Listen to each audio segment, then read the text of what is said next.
Through trials and tribulations, you have prevailed. Your spirit is unbreakable, never derailed.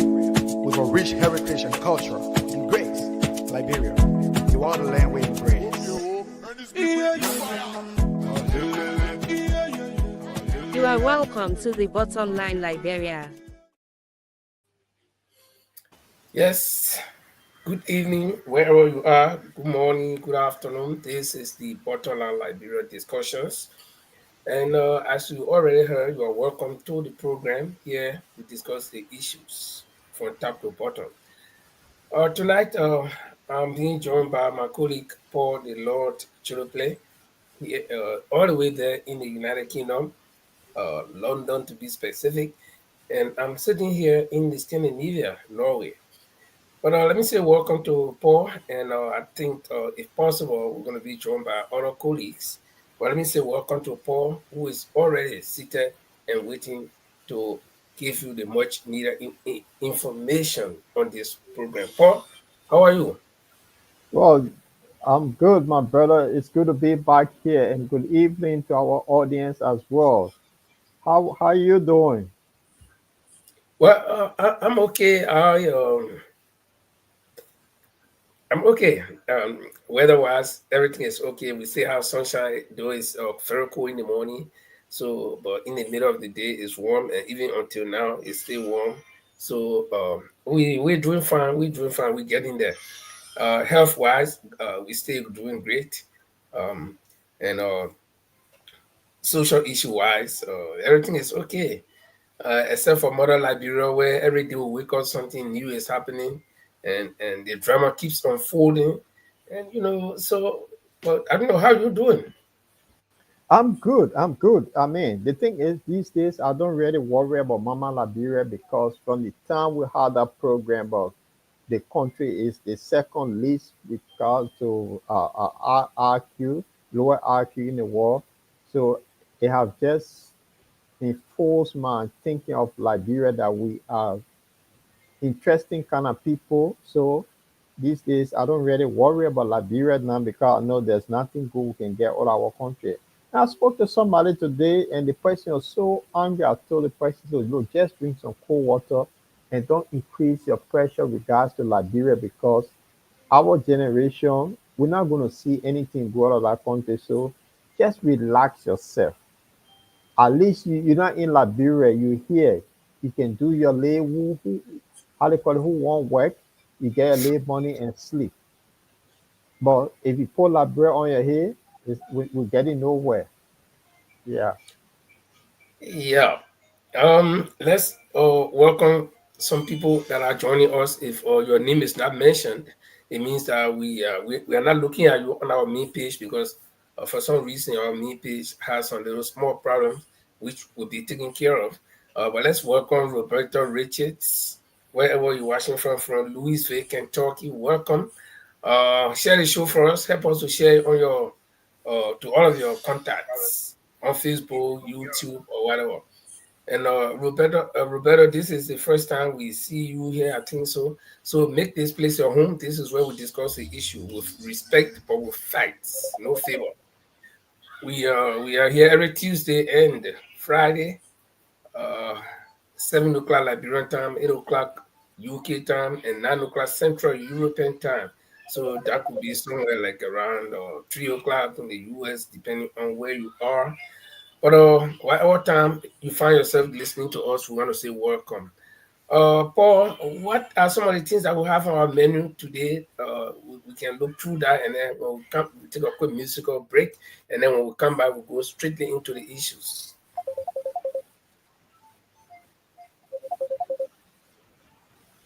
Yeah. So we'll be looking at what's happening in the Middle East today because something is not right regards to the Jewish people now hitting journalists. We'll be looking at that. And then also there's a scheduled visit for Putin to meet the Chinese president. And it's quite interesting that the purpose of that meeting will be discussing it as well.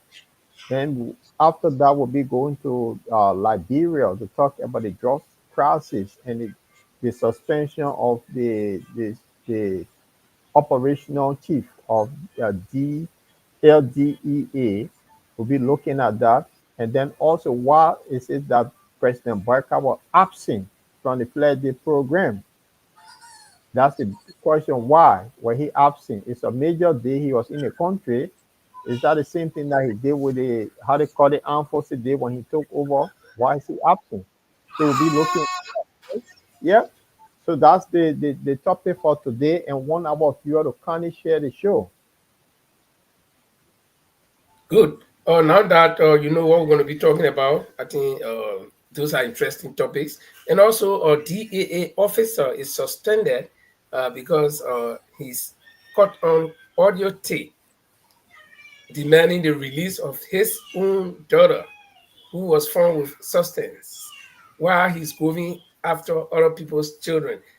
We'll be discussing that. We'll be looking at why should things that happen and how does a fight against drugs be effective in Liberia if people who are in power to spearhead the fight facilitating the use of drugs. So those are a few of the things we'll be discussing. Stay with us, be our guest. My name is Linford Goer once again, and Paul the Lord Churukle is there in the UK, and together we will be trying our possible best to bring you the much needed information right here on the Portland Liberia discussions. And like I said, we are here every Tuesday and Friday, and so make it your business to join us whenever you have the opportunity, and so we can all together discuss the issues affecting Mama Liberia. Because the people always say, they say Liberia is the only country we have, right? And if we don't take care of that country, I'm not too sure who's going to take care of it for us. If we don't fight a good fight to make sure that the country remains livable, I'm not sure who's going to do that for us. So we are in a fight for the sake of Mama Liberia. Paul, if you got any music, I'm trying to find something here, but I'm not laying here only. So if you got something that we can go through for a short time while we share the show, you can let it roll. And okay. So because Mama Liberia is on the crisis and things are not going well, so we'll play our national anthem, the Great Takun J. So gentlemen, ladies, please share the show. Ladies and gentlemen, it will be interesting to know. Share the show.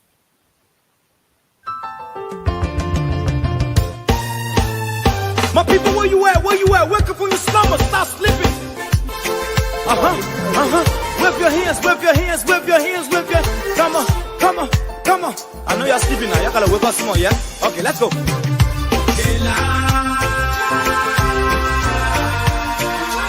people who us, the people lie to us, the government betray us, so much. I said they lie. The people who us, the people lie to us. The government betray us. They can lie, they can steal, they will not go. I said we tired with their lies. We tired with their promises that led us to a lot of damages. We tired with that speech they preach indeed, and now unique they deceive us. The thing we saw, it frustrate us. So why can't you lie? Why can't you steal? Why can't you allow the citizens to beat? You see, we just tell you. That's why we voted you. But you fool us, you screw us, you use us and later on abuse us. So why? The government should lie. Why? But that's the question that we ask. They lie. The people fool us, the people lie to us. The government betray us, so much. I said they lie. The people fool us, the people lie to us, the government betray us. They can lie, they can steal, they will not corrupt. No one to trust, my people, no one to hope on. Nobody. My hope that I have been broken. I'm telling you, brother. So where are the schools? Where are the roads?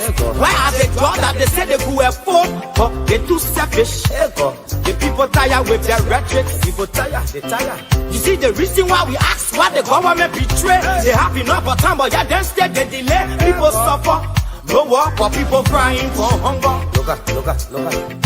Your vision and your mission, your intention to the nation, they poor. You got nothing to show. Nothing. So, why? The government should lie. Why? But that's the question that we ask. They lie. The people fool us. The people lie to us. The government betray us. So much. They lie. The people fool us, the people lie to us, the government betray us. They can lie, they can steal, they go knock the forever.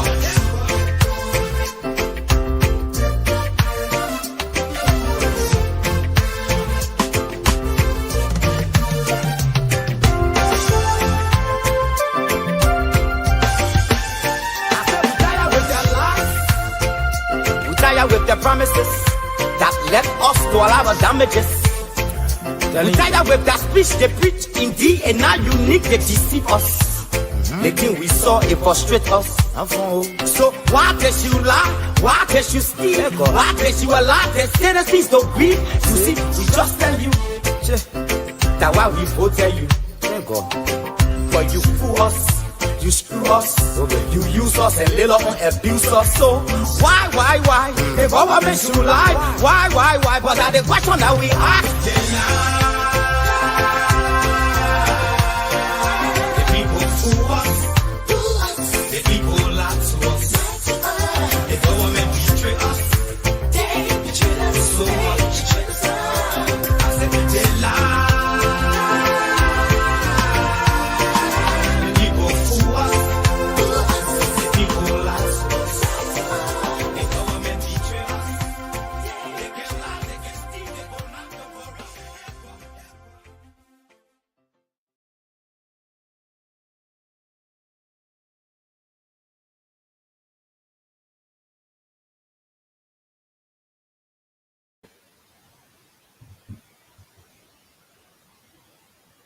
Welcome again to the Patronal Liberia discussion. So we want to say welcome if you join us the first time.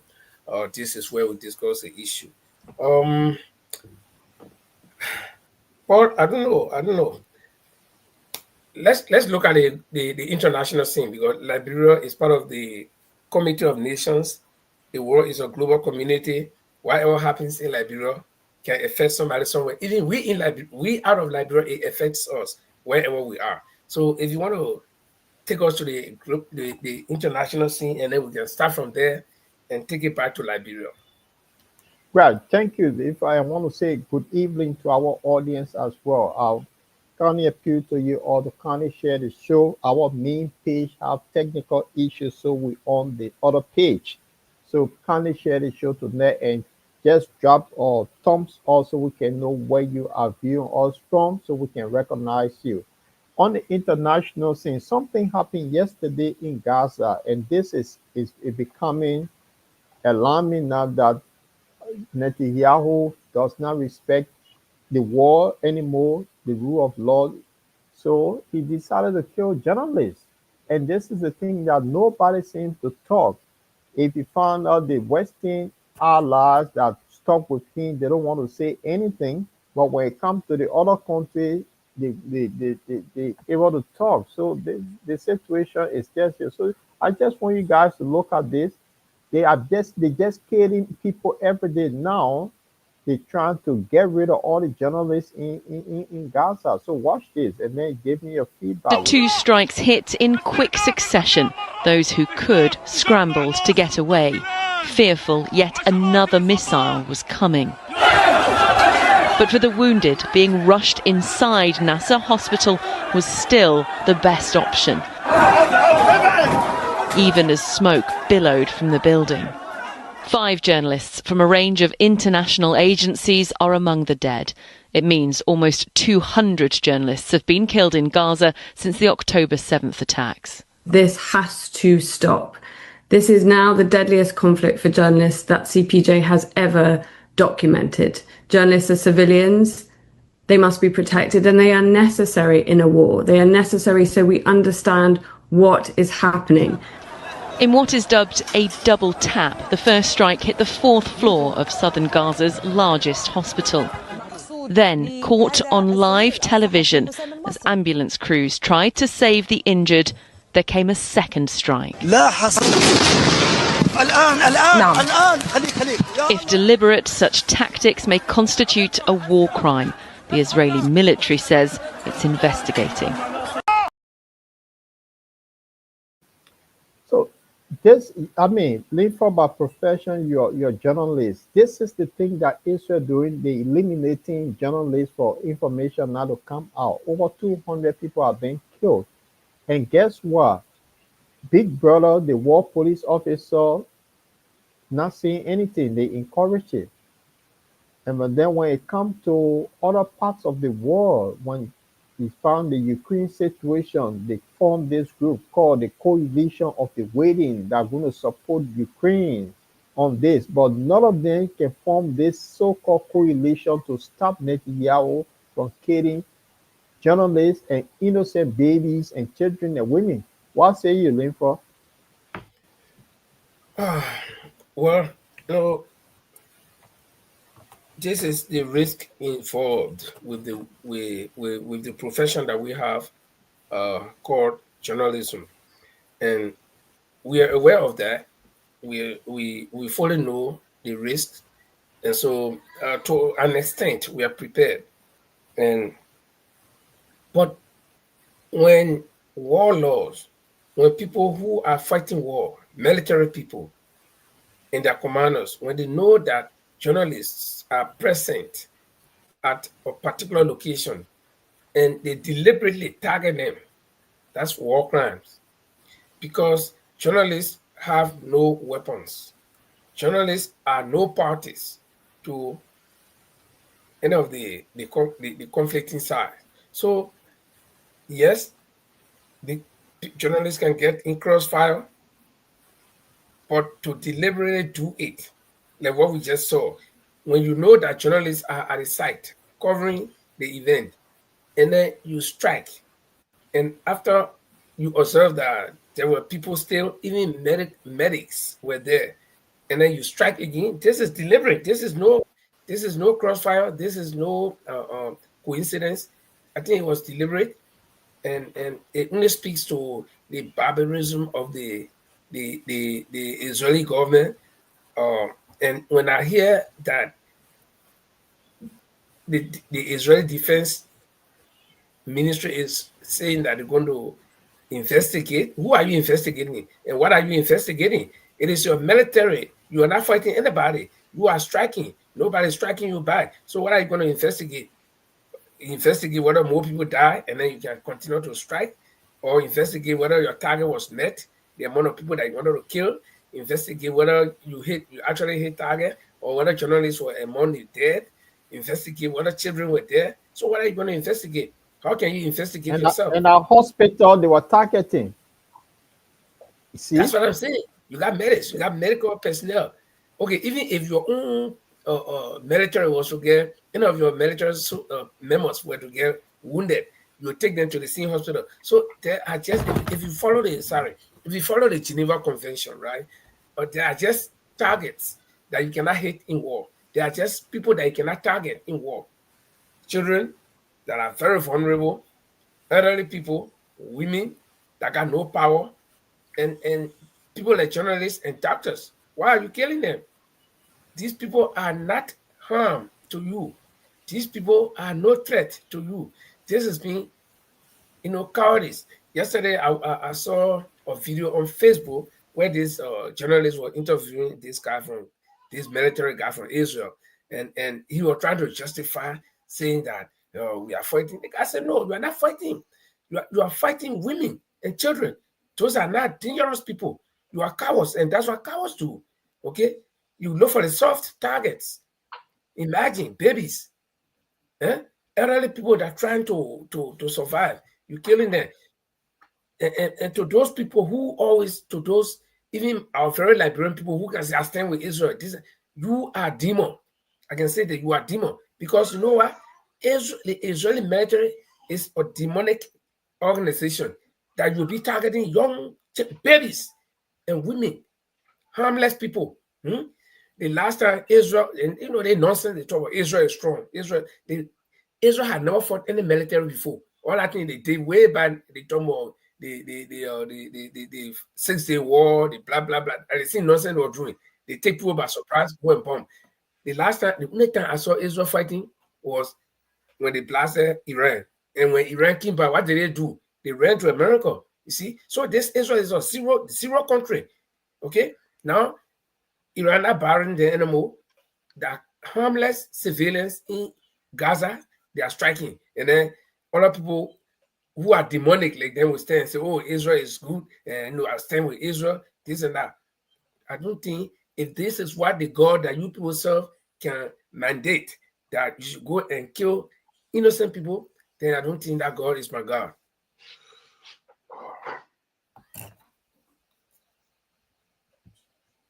Padre, welcome to the show. Thank you very much. May I comment on your topic? We just watched a video that Paul played from the situation in Gaza, the latest, where 2 major strikes at a medical facility left 19 people dead, and among the 19 people, there are journalists, at least 5 journalists that were caught up in a blast. What can you say to that? What is your take? Thank you very much. To be realistic, the whole war are hypocrites.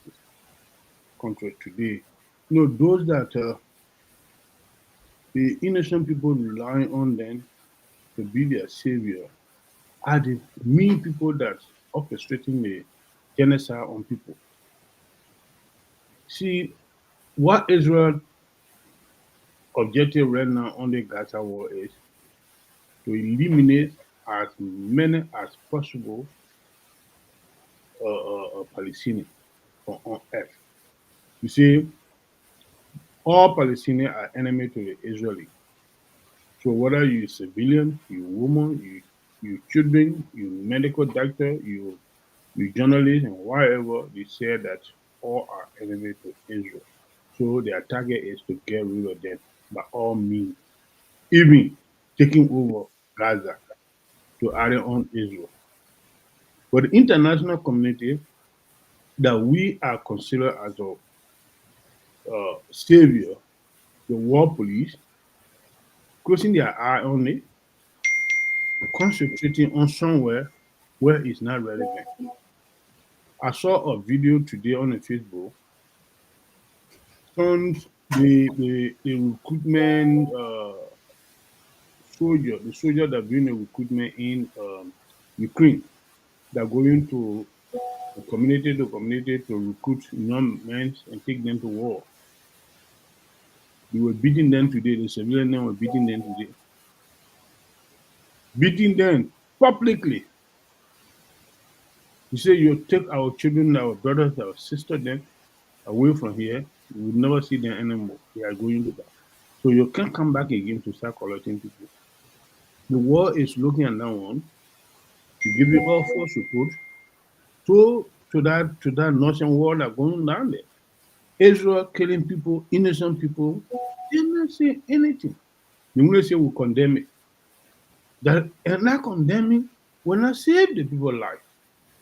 So it's very, very sad. But you see, God is a wonderful God. You can do everything. We have, according to the history we heard about, so many powerful people on earth. What begin their end? So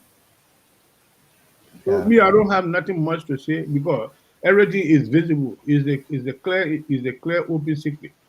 Nothing is hiding. Israel is doing things flagrantly with no fear of anybody. So that's it. That is harder to kill anybody called Palestinian.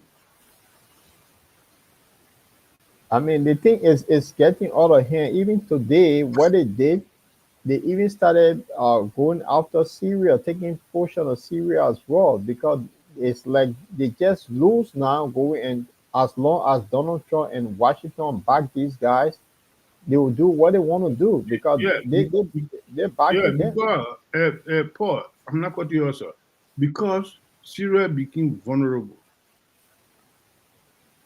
Previously, they couldn't try it. They knew how powerful they were. But now the people are vulnerable. They can't even defend themselves. Who do we do? What do we do? Among themselves, there's no stability there. So they're taking the advantage. And people closing their eye on it. So I don't like to talk about the Middle East world, to be very frank, because the strike and the hatred that in it is Yeah, too much. you're right. You're right. So, Linford, on that note, there's other news because they have this group they call the BRICS nation that have been pushing hard to devalue the American dollars. So since the sanctions have taken place on the opposed sanction on Russia, Russia have now increased strong ties with China. And the Chinese now also Putin is now scheduled to meet with the Chinese president for them to see how they can come up with more things that they will use to de- to fight the dollars. So it's something important. It's not in the main news, but I thought it would be necessary that we play this. It's just about 2 minutes, 39 seconds. We can look at it and talk about the Chinese and Russia relationship that is now getting the West to be shaking. Let's listen to this, then we'll move on to Liberia. Will embark on a 4-day visit to China, reinforcing the deepening strategic partnership between Moscow and Beijing. The Kremlin has confirmed large-scale negotiations between Russian and Chinese delegations, alongside Putin's attendance at the SCO summit in Tianjin. Russian media and posts on X highlight this visit as a pivotal moment, signaling tighter alignment between the two powers amid escalating tensions with the West. The talks aim to reshape global alliances and challenge Western dominance in a shifting geopolitical landscape. Negotiations will focus on trade, energy, and security cooperation. Since Russia's 2022 invasion of Ukraine, China has become a critical economic partner, purchasing vast amounts of Russian oil to offset Western sanctions. New trade deals, potentially including technology transfers and infrastructure projects, are expected to bolster this partnership.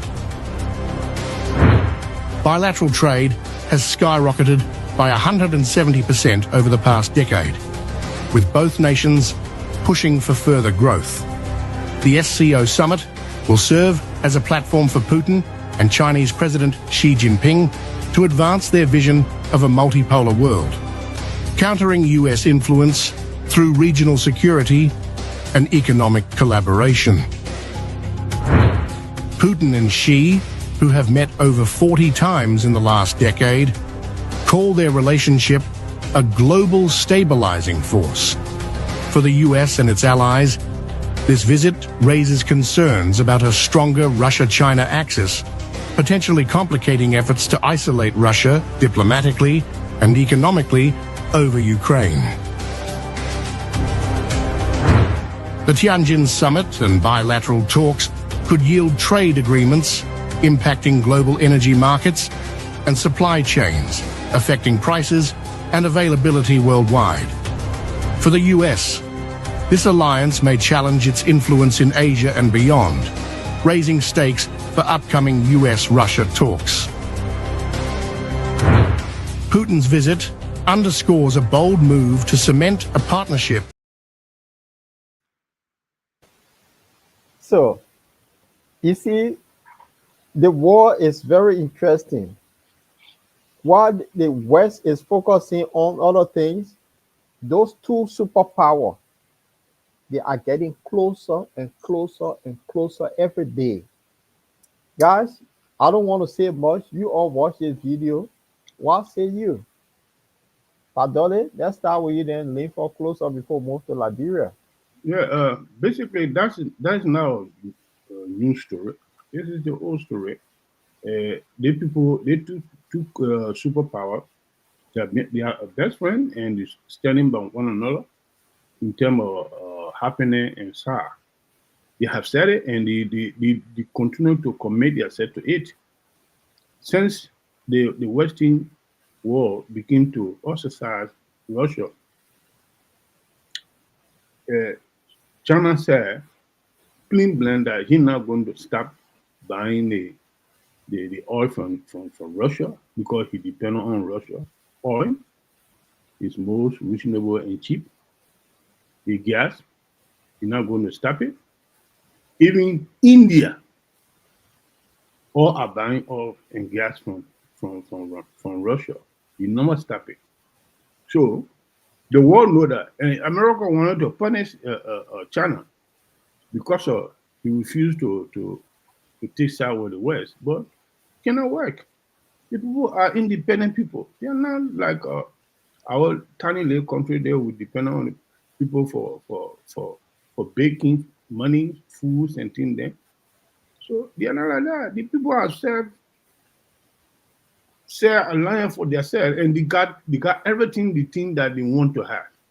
That's So they right. didn't need nobody personal help. That's how I look at it. So Okay. China would never leave Russia.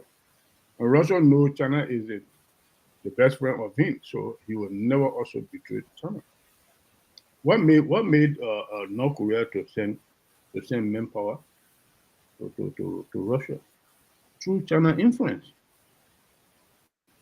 So that's what I So, can say. Linford, you watch this, the multipolar war, that the war that is fighting the so-called Western countries, and these two key players, China and Russia, they're going to look at other technology to increase their technology in other aspects. They are already strong.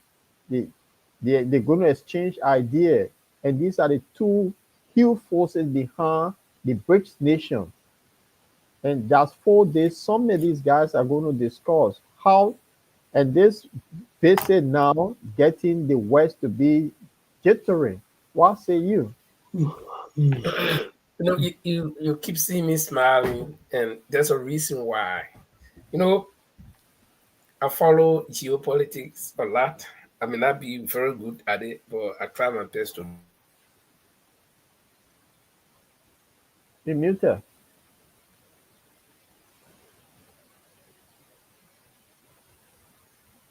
So while Linford is trying to unmute himself, the geopolitics is taking a different stage that we'll be looking at. Why is it Russia and China are not they are strengthening their ties more and more? Yes, Talk to sorry, us. sorry, man. My finger touched the mouse, and some stupid thing here go my whole screen. I couldn't see what I was doing. But like I said, I try to follow geopolitics a lot. I'm not very good at it, but I try my best in my own weak ways. And I have been following something, and I said this a couple of months ago on this particular show that America is in the stage of decline, if it is not declining already. No, yesterday, um, I think one day we'll take some time to play some of the clips. I saw a video or several video clips about key American cities that are falling flat to drugs, to homelessness, to no job, to just any crime you think about. I mean, Los Angeles of all places. After the show, you can go and check something called, just type in homelessness in Los Angeles, and you'll see thousands of videos.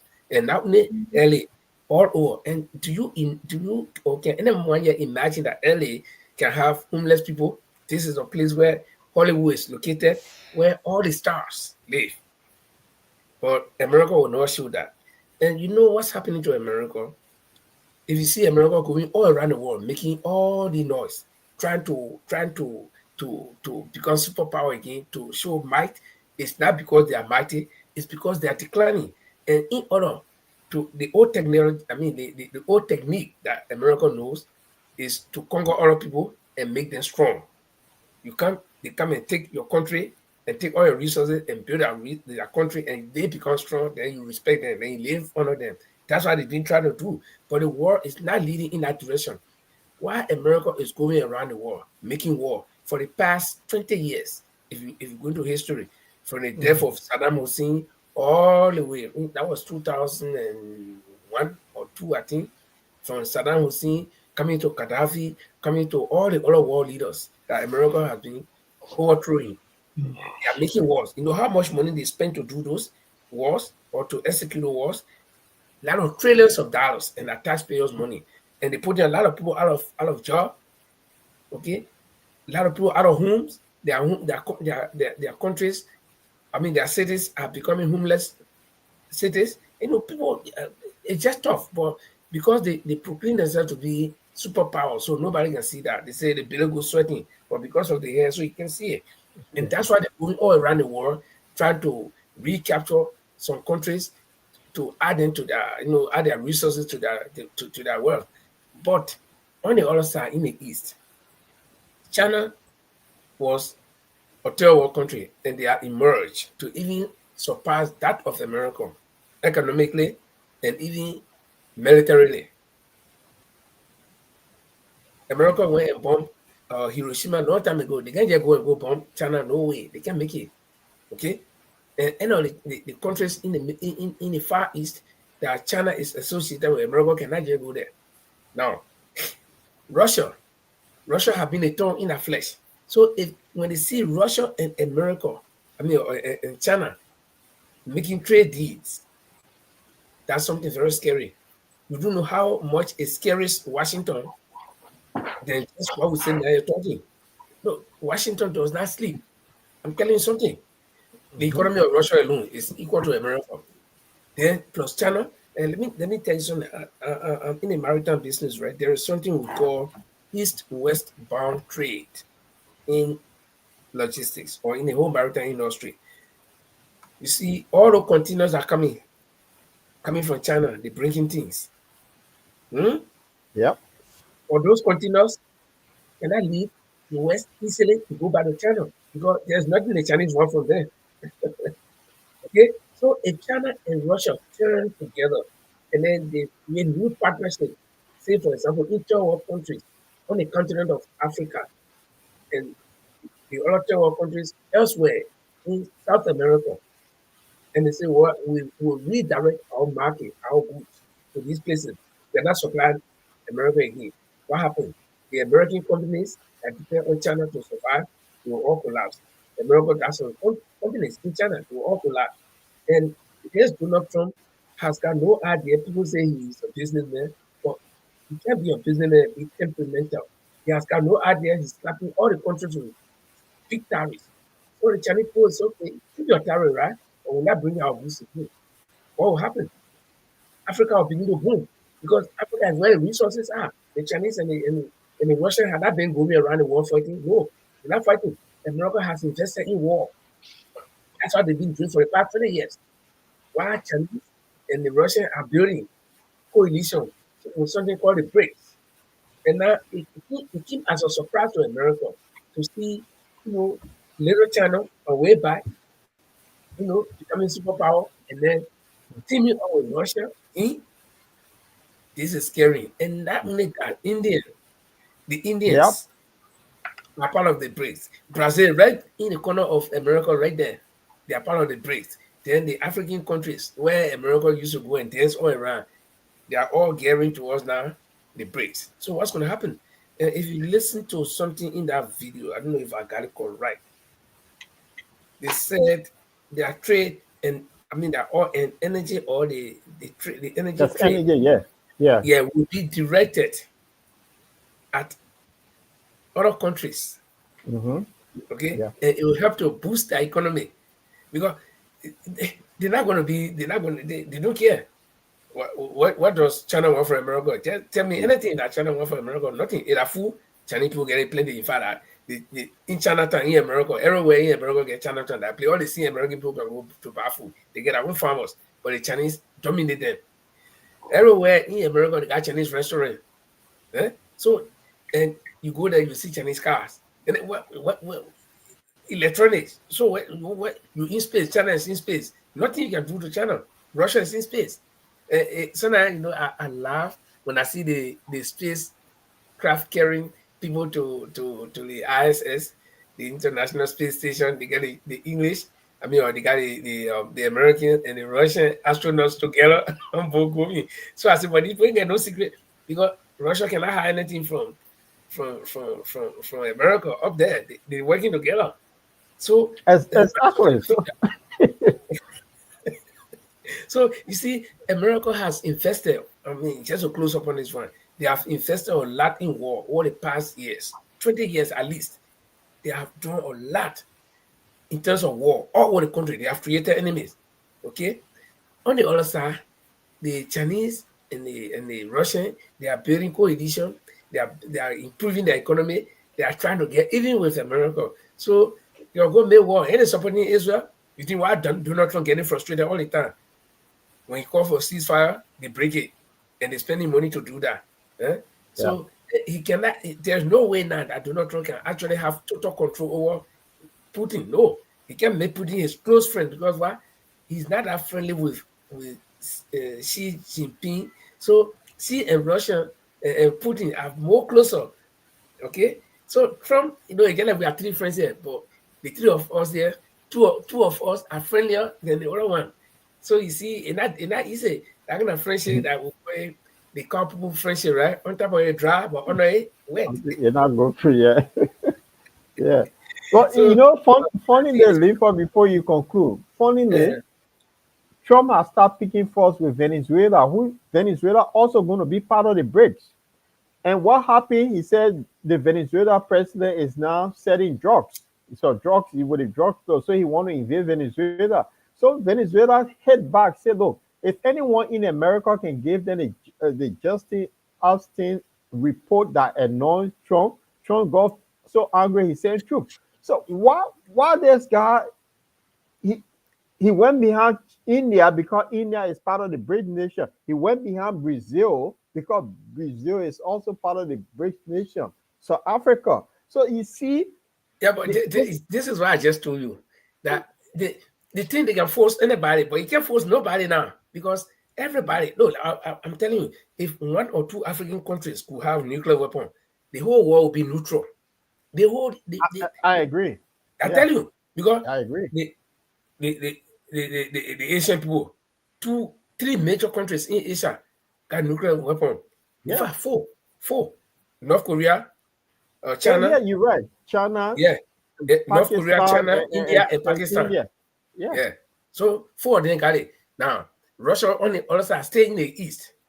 They get it beaucoup. I saw something where they show you how many missiles all each country can. Okay, a beaucoup.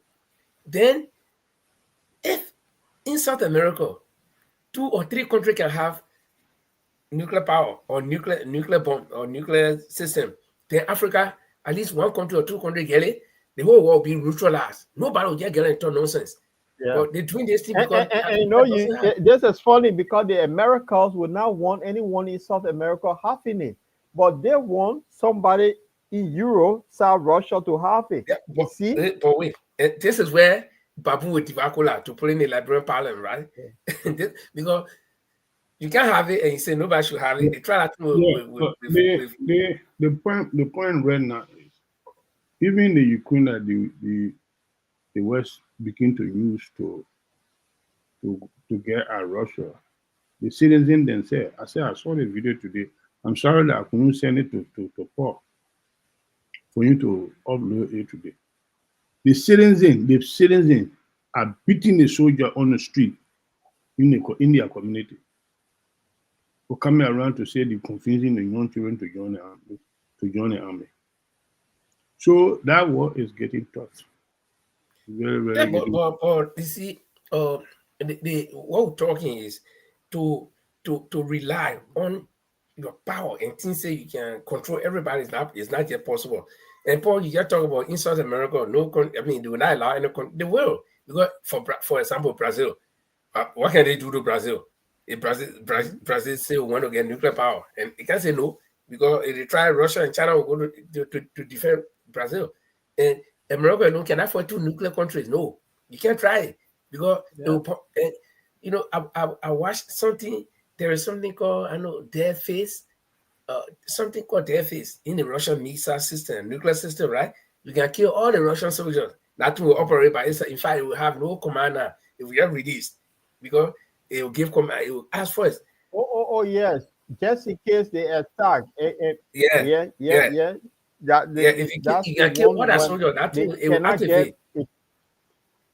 Yeah, because nobody controlling it. They can't get response from the president. He said, yeah.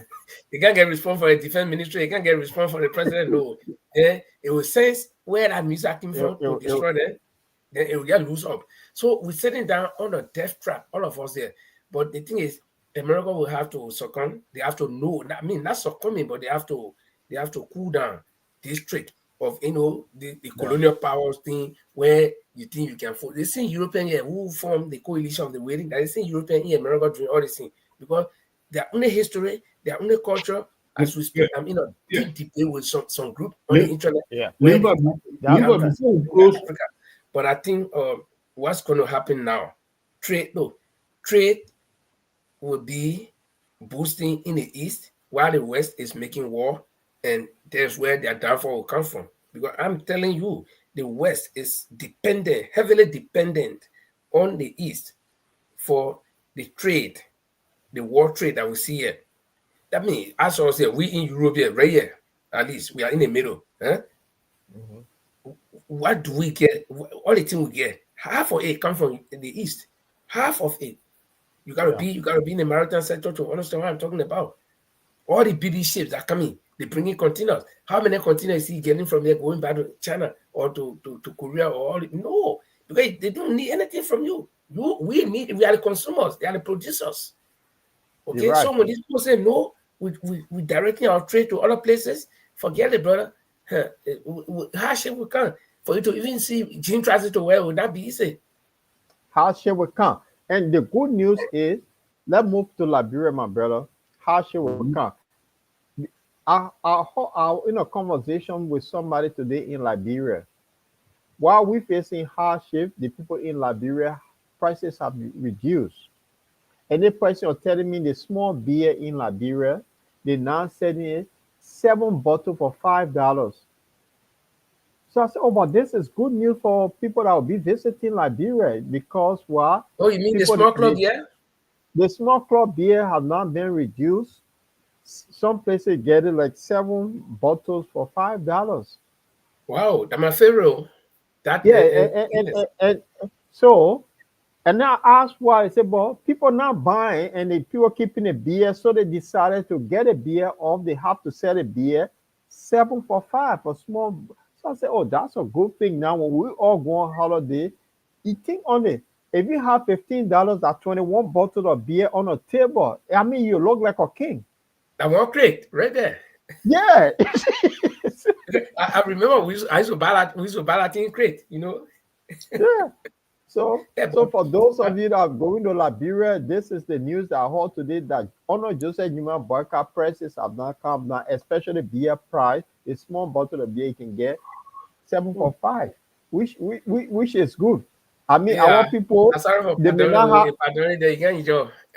Yeah, people who don't have job, but they always buy beer. So we do different things besides the knocking the elbow. You know, anyway. But don't you know, the Paul just come from Liberia quite recently. You know, every corner of Monrovia now is a Hataisha. Yes, the Hataisha. We know that. You see, the Hataisha, and that's what we driving into the Hataisha and the Jalo. The Jalo now doing the. And they get something they call something.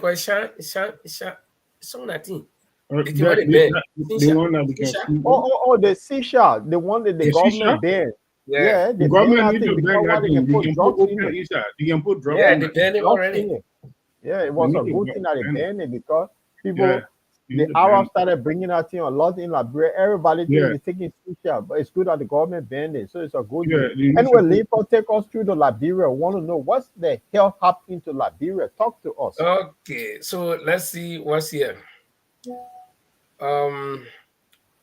Today is the 26th of August 2025, and the picture you see here is the official celebration of the Flare Day, the 178th Flare Day in Liberia.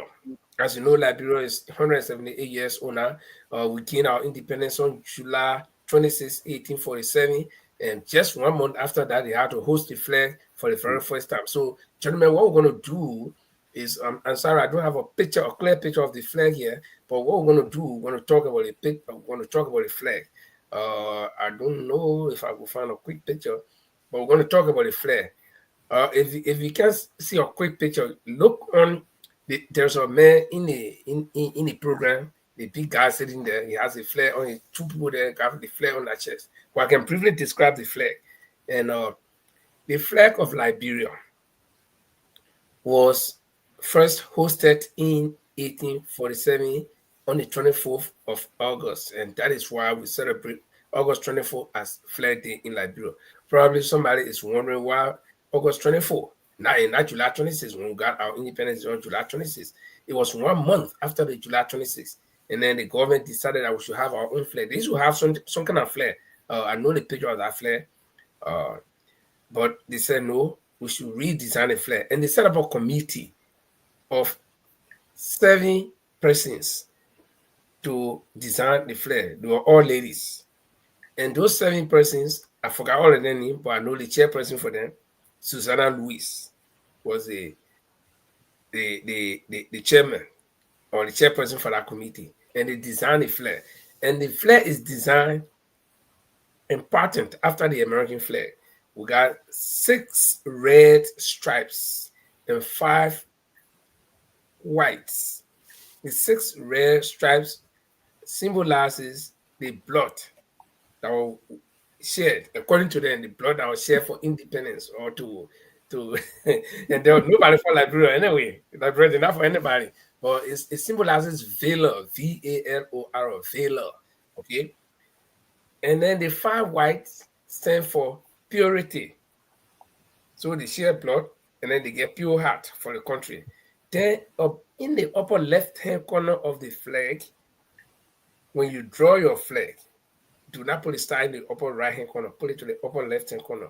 The upper left-hand corner of the flag, you see a blue field, square, okay? And that blue field symbolizes the dark continent of Africa at that time, 1847. There were not many countries in Africa. Africa was still just Africa, with few countries that the Berlin Conference had demarcated. So the blue field, I don't know why they didn't make it black, because dark is black. So they should have made it black, but they made it blue. So they say it represented, or it represents, in fact, represented, because at that time.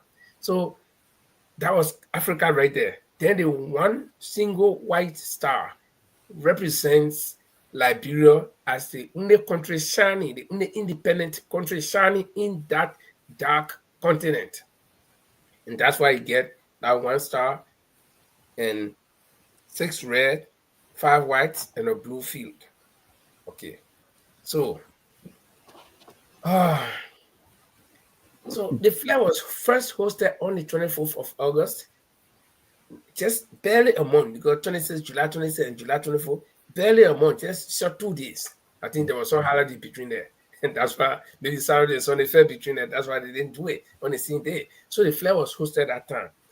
But since 1847 until now, even during the wartime, during the coup, during the wartime, we still celebrated July 26 and August 24. And the significance of August 24 can be highlighted by student activities, because July 26 is for everybody. From what I know, when I was in grade school, July 26 we all celebrated. But then August 24, when it comes, students are the ones that make the day interesting. and I think all paramilitary forces. So I think Paul and Padoli, they can attest to that. We used to assemble at the EJ Raw building. All the schools will assemble there in the morning. And then we have indoors program where there will be somebody to speak. I remember one of the last person that ever spoke to us that I remember was this man called one of the Hortons. Was it Chichu Horton? Romeo Horton, J. Romeo Horton. The man with the big head, the guy with the big head, very smart guy. Okay. And I remember some of the things that man told us. I think if I was not in 8th grade, I was in 7th grade. I still remember. And then after that program, all the schools will come out and form with the high schools, the top high school, the Tommy High at the head of the line, followed by all the other schools, CWA, BWA, whether it's private school, that private school, everybody. Okay? And then we'll go on the Ashmore Street drilling and go way to Mama Point and pass on. I don't know what is still happening, but I'm just explaining how we saw it. And then we'll pass where you and drive and pass to the barracks and then come to Bruce Quarter and John Ken Johnson Road, where Bruce Quarter is where you and drive is Johnny Ken Johnson Road.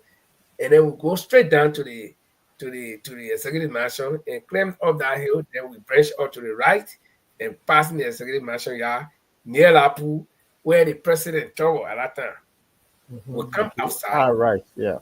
And then we give something called ask right. If your school give it good about clap for you when you miss it, you will not get clap. So all the schools will show that trick drill and I was in Bassa Teenage Junior High School, right? And we used to have some of the best trick drill, people. So we always, won. We always won the trick drill at least 2 or 3 times. So, but what I'm saying is that Flag Day was very significant, and the government officials, the president used to be there, government officials. But the past 2 Flag Days now, President Boakai had never attended, and we don't know what's happening. Now we can only, in the absence of this, where the government is not coming out to give any official reason, you can only leave us with what? Gossips or insinuations, they say, or our own feelings. So, guys, this is a situation. The president, Boakai, and top officials of government, one of whom I know is Lovely Kanga Lawrence, who is the president pro tem, were not at the program.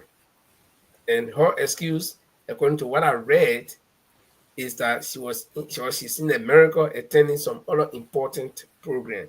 But President Boakai had just returned from China. So why didn't he attend the program? Was it that he was tired? Or was it not important? Or what? I mean, give your thoughts, guys. Yeah. Padori, you want to go? Yeah, let me just say a few words. Like I think we dealt with it thing quite recently. I think that was Saturday. Yeah, we had a special edition here. Yeah, we talk about the issue. You see, Linford, on somebody today, our country, we are declining, to be realistic. Things that were relevant to the masses, to the government, have become irrelevant these days. More especially, the leaderships of our country. You see what happened, Linford, is this. People always betray their leader. That's why people always depend on leader. When you do the right thing, you will see so many people doing the right thing. I will bring an example to immediately after the First War in Liberia, when Charles Taylor became president. You were wearing similar shoe. Every official was wearing similar shoe. You understand? So you always like that. When the leader got positive thinking, people will start behaving themselves. But when the president does not have this kind of good thinking about the nation and he got a special growth mindset about the people, could you imagine somebody who is the head of state of a country, when Donald Trump began to declare war on illegal immigrant in America. He went and joked with it publicly. He said, they must bring them over. Let them come home and be here. What a joy you got for the people when they bring them home. You don't even have it. So, how could you imagine? Can a normal person think like that? The suffering of your citizen, you can be happy with it and joke with him publicly. So, Labro Fred, the president, Boakai, they fled this particular recent one. I think that could be something very underlying issue. I'm not certain. I don't got evidence, but that's my that's my suspicion. He came Right. from trick. He came from trick. He was not well. So to avoid being disgraced in the public, they start to stay home. That's So how I see it. I got a different view on this. And why he having taken the flare, they may be because it's not important to him. Because what happened here, there's a flare right here. Therefore, I'm gonna put this up here. You see that flare behind Joseph William Boakai? Selena fled. That's a little flare. And this is the topic I will be discussing on this program. Let me put this up again. In this, President Joseph Boakai is alumni of Kenema Secondary School, high school. And we were told that Joseph Boakai walked from Lofa County, went to Monrovia to start CDRA. So, but now we didn't know what the year that he graduated from Kenema High School. Be talking about it. So that flare. So Flare Day in Liberia may not be anything to him because it's not his loyalty. Because when we were growing up, we pledged allegiance to the flare. Yeah, we Just America, when he got to Liberia, at the time when he pledged allegiance, it was not in his heart. So why would he want to go as a president? It's just a ceremony for him that's not important. That's why he didn't show up. Because he came from the tribal, he was very well. He had an interview, very well spoken. The day of the CDC eviction, he spoke well, that the law is the law. So there was no reason to say, oh, he's tired, because, but man, he's not walking there. He had all the luxury car, armor car that cost $1.1 million with everything in it, comfortable. So he was not tired. It's just that he didn't want to attend. And when a leader don't show up, the subordinate they also stay away. Yeah, that's what I'm saying. I say people follow their leader. They follow the leader. The full step of their leader. I totally agree. When you guys talk about leaders, people follow the leader. I remember I almost got into trouble when we were working with Kiss FM.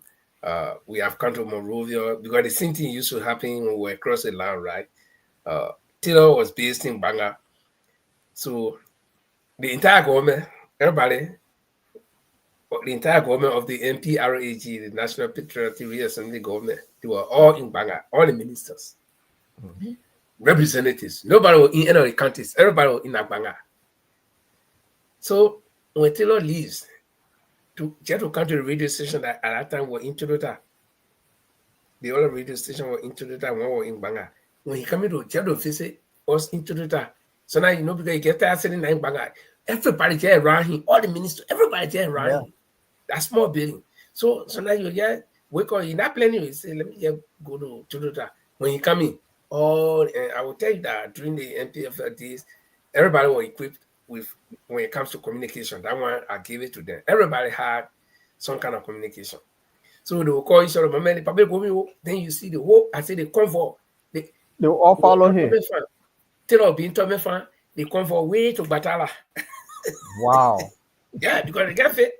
So they took the same thing when Taylor went to Monrovia. They did the same thing when Taylor became president. I remember we were on this OB we were on the OB, the outside broadcast team, me and my colleague, one girl, and we went. They were renovating some part of the road in New Town. So we went there. Taylor went there to inspect the road. I mean, everybody was there. And then we were doing the commentary. So I don't know, Sonny Jackie over me got frustrated. Even we the journalists, we can't make it to go because where he is, we should be there to see, to to give the description of the program. The comfort, they start, So I got frustrated. I said, well, this government is like, it's all about Taylor, and everywhere he goes, everybody will follow him. They used to do the same thing in Greater Liberia, I just said it. And when we came to the station, I had to be reprimanded. They had to remind me. Making such a comment. Yeah, they suspended me for 2 days. But the point I'm trying to make is that this is something that has been happening in Liberia for years. All leaders, we used to see when Doe go somewhere, all the PRC members will go there. See, I was in the Doe government from start to finish. Every news that come up don't need have to be mentioned. You imagine that? Yeah, but you see, so that's it. We gave our leaders too much power. You see, here in Norway, we get a king. We respect the king respect us.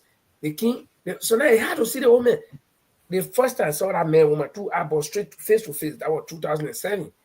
On one had summer day somewhere in Oslo where everybody can go near the water like that. People lay down drinking beer, walking. The king and his wife was sitting in a boat, in a small boat. He was blowing the fire while whoever plugging the meat on the steak. They come make barbecue. And another old man, whoever on the other side, the king and the family were lecturing. So I didn't know. I mean, it was normal day. Nobody got pushing nobody. The bodyguard instead doing that own thing. So my friends, but Master, you see the king? I said, well, he said, hey, man. I said, no, man. He said, yeah, because I think about Africa now. Whole king, then we lay down near on the grass near him. They'll be pushing us. You see? And that woman was there, some people know in the park say, hi, come there, and he waving. Can you imagine? So Africa, we overdo everything. Let me give you the reason why that. Why? Thank you.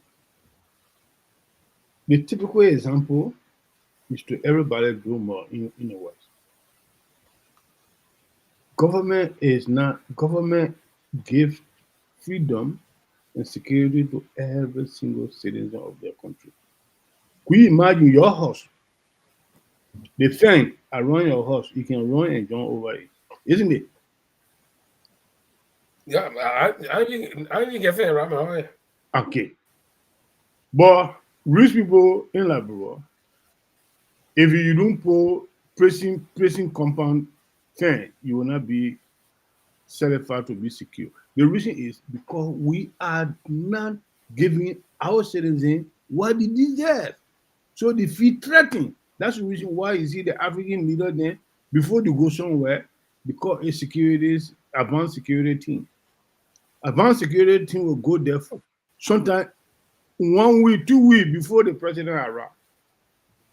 You understand what I'm saying? Samuel Doe administration has begun to realize that we were in a special task force. Before Doe go for the country war tour, when he said he going to Nimba, we will be in Nimba for 2 weeks before the president arrived. Citizens will be arrived to the number nonsense. You understand what I'm saying? When you go into Grand Jury, when you go into local county, same thing. Few counties that we used to enjoy when the president going. One was Nimba County and local county. So that's the reason why our leader then began be having a lot of convoy security protecting them. Because they're not doing the right thing. Linford, you're not doing the right thing. Yeah. But the old man, you insulting there. The old man opened everything to you. He gave you everything you deserve. Another reason why our African leaders. One of the major reasons. One of the reasons why the African leaders will always do that is when they get to power, the way they treat people. Okay? But that's what I see you talking about. You start, beating people. You the citizens in the constitution say they get a right to vote. I mean, to protest. If they are not certified, when they go protest, you start wasting hot water on them. You beat them. You break someone there, kill them. So then you start getting mad, and you are the same people who were around it people a few days ago. asking them to vote for you, but the moment you get over there, they become your enemy. But Paul, so I don't know if you have anything to add, and then we can go on to the next one. No, the thing is, no, the African leaders and the people worship them, and the thing is, they should be servant. But then when you take power, you're not servant anymore. The people serve you. People serve you. So they trace the whole thing around. So if the guy that you voted for and you thought you're going to do better, you can't even question him that, oh, he promised us X, Y, Z. How come you're not doing this? They will not give you the chance to even go closer to him, because now you the employer, you now become the what? The servant to the person that you employ. And So a threat to him. A threat to him. So imagine if an 86-year-old man who say, oh, I don't mind because of my age, we borrow carry me to work, and then you find out he ride $1.1 million bulletproof car, it just tell you what sort of behavior are these people. So the server now he is in the best car. You can't see him anymore. The guy you put in office. So this is one. So I really not going to do much on it. Yeah. Okay, so that takes us to the next topic. No, it's not this one. Yeah. Yes. This The story. fight on drugs. This story. And the fight on drugs. Yeah. And you know, drugs is in every country. I live in the UK. I went to school in the UK. I saw drug addicts. And in fact, I had a very bad experience one day with the drug addicts. I had come from school. I was doing a course because I was supposed to do something at work. So we were having 2 weeks course. So the third day, our course was finished. And there's an overpass. Right there, the building is right there. And so on the overpass, they have decorated a place with beautiful flowers. The summer was coming. That was around February. So I just put my bed down, my school computer, all my things inside. I just put the bed down there to take my camera to start taking pictures. I don't know what happened. And the guys are fast. I didn't notice these guys. But we're coming to pass to the honor part. The guy that told my bell, it was my colleague, one African girl, who was on the cool, but she was on the other side. She said, lean for your bed. When I turned around, my bell was going, well, I know. She said, go down. The heart ran behind the car. 3 guys. All drug guys. The other one gets so beaching, wrap it right hand. When I got with people watching you die. So the other one, the dry one that he the one to my bed, have my bed. So I followed them in the tunnel. When guy was before I attacked them, when I jumped on the guy to fight, the 3 guys were fighting. Luckily for me, the other guy was he joined the fight, but the other 2 guys. So one was fighting, one black guy and one other guy was in their waiting car on the main road. They didn't want to saw on. Then they stopped. The black guy told the guy to stop. He jumped down, he divided us. So they called the police. When the police came, we explained. We had to go for that thing. They asked me if they pay for me, what all inside. I named everything inside one by one. They asked me. He said they pay for him. They said, why is that? He know. But still, we have to go to court. That's your country, that's another country. We have to go to court until finally they are a strong lawyer. At the end of the case, the lawyer came to me and said, I'm sorry. I know they pay for you, but I'm just doing my job. Can you imagine? So there are drug people everywhere. I agree. But in a country where 85% of the young people are doing drugs, the young people, who are the young people? They are supposed to be what? The future generation, the future president, future ministers, future engineers, and you name it. They are now engaged in drugs. So the fight against drugs cannot be taken for granted in that country. And there are people who are responsible for this fight. Even if everybody will join the fight, but even on the battlefront, in a military fight, you got commanders. Everybody cannot be at the head. There must be somebody to take the lead, to tell the people what to do. And these are the people, the LDEA, the Drug Enforcement Agency. Okay, they are the one spearheading this fight. And to have one of their chiefs, not just to say that one of their employees, one of their agents That's a different case. But this is a commissioned officer within the DEA, okay, to come to the defense of his daughter, who was caught red-handed with substance, for him to even threaten the agent that he will lose his job. The agent should go ask people about him. He wants to see the agent in the office tomorrow. I think that undermines the very fight, whatever effort people are making. Because if Paul is a civilian and he saw drug people, he will not just go join them to go arrest them. He will first call the LDEA or the police. Okay? So the people that we trust to spearhead the fight, if they are the ones undermining the whole fight. So where do you think we are going, gentlemen? So let's play the little video clip on this so the audience can have a say on this as well, because this is scary. Let me ask on the phone. Take your phone to off right now. All right, let me go to the office. I'll call you right back. Do not cut that phone off. Go there now. I live in testing. I'm going there, Chief. No, you're not testing. I'm hearing them. Keep your phone on. I'm on my way going there. Go in there and leave the phone on. If you're texting, I'm not wearing a uniform.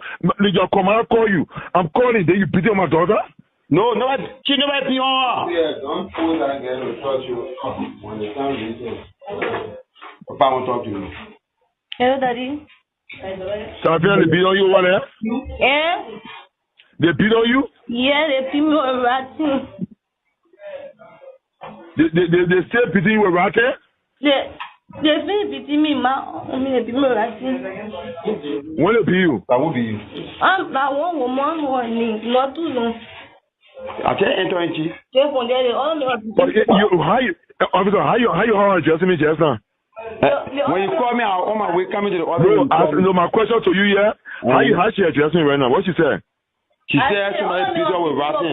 No, she said hello, Daddy. You know what she said? Yeah, but let me see who do that, and Chief, I'll call you right back. You are just entering. You are taking off for in and she's selling drugs. You are smoking drugs. Or she was phone in the ghetto? Yeah, Chief, she was in the house with a man. In the team round. They were cutting when we got there. But what made her bring her now? Sorry for me saying it. She was born naked there. But the guy had a drug that was tying the market. He put up resistance and fought the officer and took 2 bags from her. One ever guy said was coming when he saw the man attacking her. I had to join the ever man and took a man back from him. That girl is my daughter. You understand what I'm saying? Yes, sir, Chief. She's my daughter. You're really so right now to her sister, let me bring her home. What? You heard what I said? Yeah, and Chief, 1 minute, let me talk to you, sir. Yeah, what you want to say? Chief, they talk 2 hours my bravo. That's something y'all can get later on. Y'all got people when I say release my daughter to...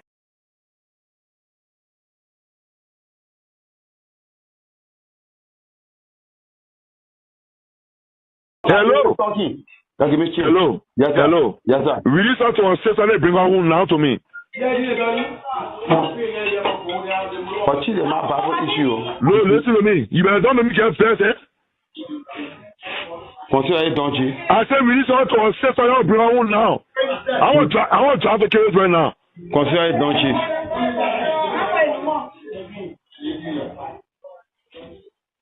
The man who you arrested with the charge, hold him. I said, release my daughter now. Chief, the man escape. Look, you know what I mean? No. So you cannot release my daughter? What you saying? But Chief, decided somebody can guarantee her. People here. Let me do my own piece of job to guarantee her, Chief. Oh, you talking on the phone? I should get you my wait. I come to the right away from me. Wait. You understand what happened? I say, hey. I'm driving the case right now. I don't want to fucking see you. I don't want to fucking see you that DA bidding when I get there. I don't want to fucking see you in DA bidding when I get there right now. And all of you, then you tell me I'm doing my job. And can you tell me to do your job? No. You talk to me on the phone? The people here guarantee what? That will do a guarantee. No, can just get. You telling me I should give you a chance to do your job? I mean, you spoke to on the phone right now. I said. The people come guarantee what they hear. The people already hear. So that will do it. Okay, let me say something so you can understand. Yes, sir. Uriah is the one who sent your telephone number to me. I want to see you in my office tomorrow morning. You telling me to give you a chance to do your job? No, I don't. And what you just told me? You might ask Marshall people what happened. Are you ordering me to give you a chance to do your job? Chief, I said They put over the year, they get from the year. I think that your daughter, your. I say, but they're all my children. I'm telling you, they telling me, say, give me a chance to do my job. No. Right? I drive you to Carrisburg.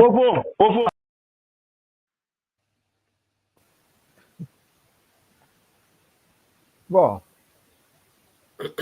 let's move this thing and have a discussion. Let me ask Padoli talk first, because Padoli is security man here. Padoli, wait, let me ask a question. You talk. Yeah, go on. Ask it. If you were the arresting officer, and your boss man, daughter, son, brother, or whoever is involved in this thing, and you were in a situation that this young man was in, how would you handle it? For the African standard, because I work in the African security force. For the African standard, the commander then are demigod. Your superior then are demigod to you, because they can take any unnecessary action against you. Nothing can alter it. But for the professional standard, today, the way the social media have making the world global, and the people are beginning to open to the real life. If I was a police officers or the DA officers that were on the duty, arrest that young lady on the scene of the crime, I'm not going to release her. I'm not going to do it. If my boss man say release her, I'm going to tell him I will go through the process. So if it need to be released, it will be done. But before then, during some of those time when we join the force, the commander can even see you on the street arresting somebody and say, "Little man," you will not even investigate to know why you arrest a person for. You will say, "Little man," then the next thing come from your mouth, say, "Yes, sir." That's it. That's the kind of system they got stating that. But let me ask a question. So what is the standard operating procedure for police and the kind of enforcement officers? To in this regard, where the commander will kind of say, "Oh, do they," but the standard operating procedure. The standard operation procedures professionally, when the commander comes, he will not just he himself will not even tell you to release the person like that. The first thing he will do, he will let you inquire what is really going on. You will explain to the commander detailedly. Then you will say, "I need a comprehensive report on this thing on my desk." And you are compared to do it professionally. But he will not just come to you and meet you on a case professionally and just say, "As well, drop the case." No, it's very unprofessional. Okay, so I don't know. Before in the video tape, I want to ask this question. I want to comment on the video tape. Yeah, but that's why I just want to clear my doubt too, and perhaps the doubts of most of the viewers. But the question I want to ask is, so can we say that this junior officer was acting in the confines of the law? Yeah, he was acting in the confines of the law because they were on an assignment. They went to arrest the corporate. Unfortunately for their commander, daughter was among the criminals or the corporates that they want to arrest. So she was there. She's not exempted. She's not above the law. Even if it was a commander said, the mean there among the corporate and like that, he was bound to be arrested. So, but because of our African standard, you hear the kind of, that's why I said I want to comment on this thing, because I've served, let me tell you something, I served from the office boy to street patrol officer to special task force and became investigator, criminal investigator, chief investigator, director of investigation. You understand what I'm saying? So I serve in this step by step. I know, had our commander before then, and the tough police commander those days, in Samuel those times, I was assigned with many of them. My last assignment before the Liberian War was with the former deputy police director for operations. They used to call him John Tamakai Gray. He who investigated Allen Nancy then murder case. He was the chief investigator. So you understand what I'm saying? So those days when the commander come, they were just like one small girl to the subordinate. Whatever instruction they gave, that's it.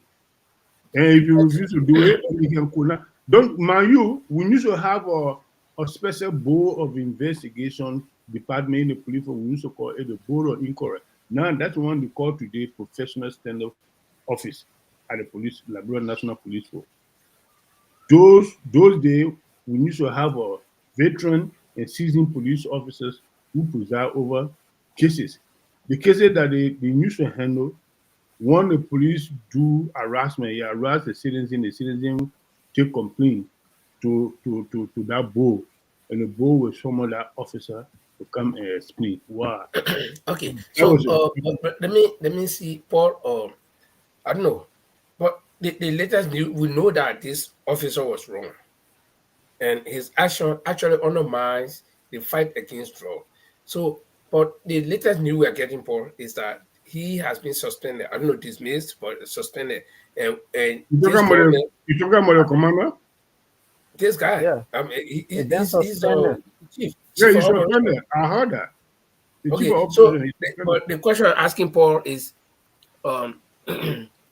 whether his suspension will serve as a deterrent to other officers. It would be junior officers or senior officers of the DEA who are allegedly part of the drug syndicates in Liberia. Lincoln, will you mind me give your latest explanation on this particular tape that we just listened to? Because the officers on the field, some of the unprofessional behavior they need to be talked about that might aggravate the commander to make this kind of unprofessional language on it. If he knew this, the communication will record it, he's not going to say it if he's a trained officer. One of the things that the field officer did, that if I am to preside over their case, they need to bear some penalty for it. When you arrest a suspect or a culprit, you have no reason, no power to beat them. It can be whosoever. You have no right or no power to beat them. They are not. But they arrested the guy who was on the tape talking. The junior officer did not beat the girl though. Because the girl is saying the officer then that were there, the lady and one of the officers, among them, there's a lady officers beat that girl. It was confirmed. So that was wrong on their operational mandate on duty. But what if the corporate put on a fight? When the corporate put on a fight, you should do her. But you can't. Yeah, but that part of this. It's part of. No. Let me not argue on this thing here. Listen, the part of the solution is to put her under control to handcuff her or handcuffing.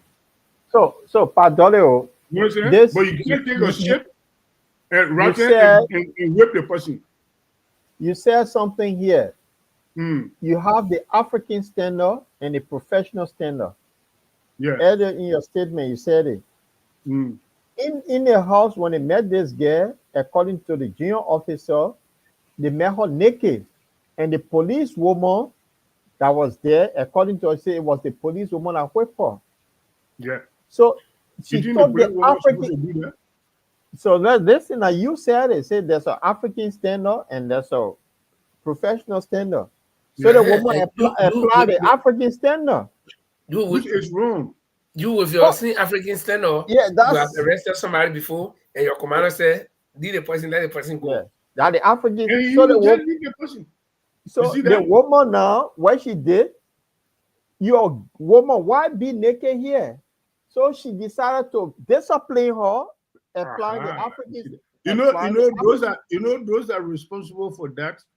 Even during our time, Samuel Doe administration time, we had a juvenile delinquency at the police, National Police Headquarters. We have a women court. When somebody need to be disciplined, even you, poor children, if you know your child is so high-headed and timid, you need to come to the police, to that particular department, juvenile delinquency department, and turn your child over, and they will train your child. They will discipline the child. I pass through all that thing. I live right opposite the police station all my life. So you want to the juvenile delinquency, this particular child, we don't know whether she underage. No, I think she's not underage. Exactly. So she can't be juvenile. But the fact is, since you said it, there's two systems they have in Africa: the African standard, and then you have the professional standard. So what a woman did, she applied the African standard first. Yeah, as a woman, because, and as a mother, I think. See, the DEA operational director asked the question. When they appear before the law, they will not look at that. Well, so the discussion here, Padole, this DEA guy here, he asked the question: were you flogged? They beat you? Because their operation is to beat the people. So something that applied on his daughter, he's not happy with that. Yeah, police. That's something they've been doing other people cheering. So that the first question he asked, they beat you? You get it? So it means what goes around comes around.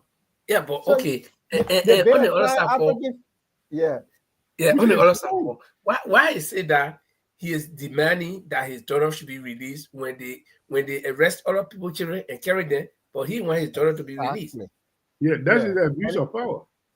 Okay. Exactly. That's why he also that alone overshadows whether they beat a girl or they call her through. That alone overshadows that. That's the abuse of power. But that's why he was suspended. I'm saying in Liverpool, the beating of the girl, it was wrong. You understand what I'm saying? We agree. You understand what I'm saying?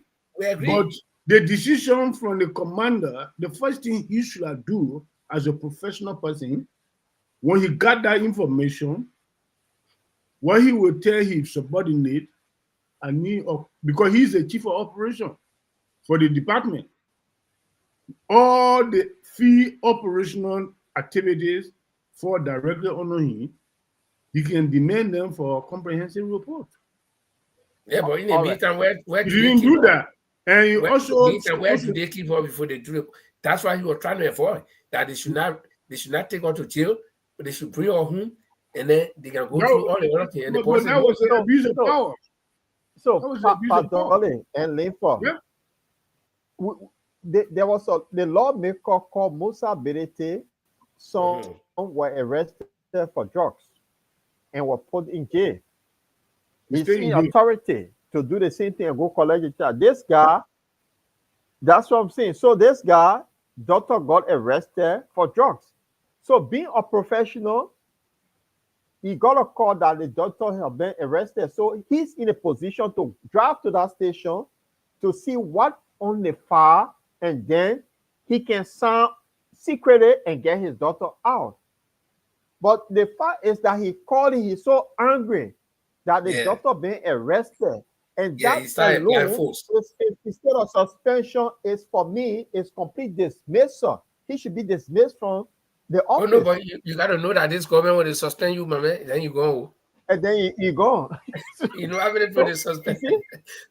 Okay, but Paul, let's look at it this way. This guy, there are reports that he's been involved in several other things. So now that he's been suspended, what's going to happen to the junior officer? The junior officer didn't do anything wrong in this case. The junior officer said we have to sign the go by the standard operational procedure that somebody have to sign for her. So there's a guarantor. Whoever is here will be the guarantor. I'm going by the letter. So he telling the boss, we got people here. He said that my children, but the procedure is somebody must sign for this girl. So when we tell her over, you go to court that this person signed for her. So you cannot sack him or suspend him. He was doing his job, but then doing his job, he got abused. And the junior officer are talking about. That's what I'm saying.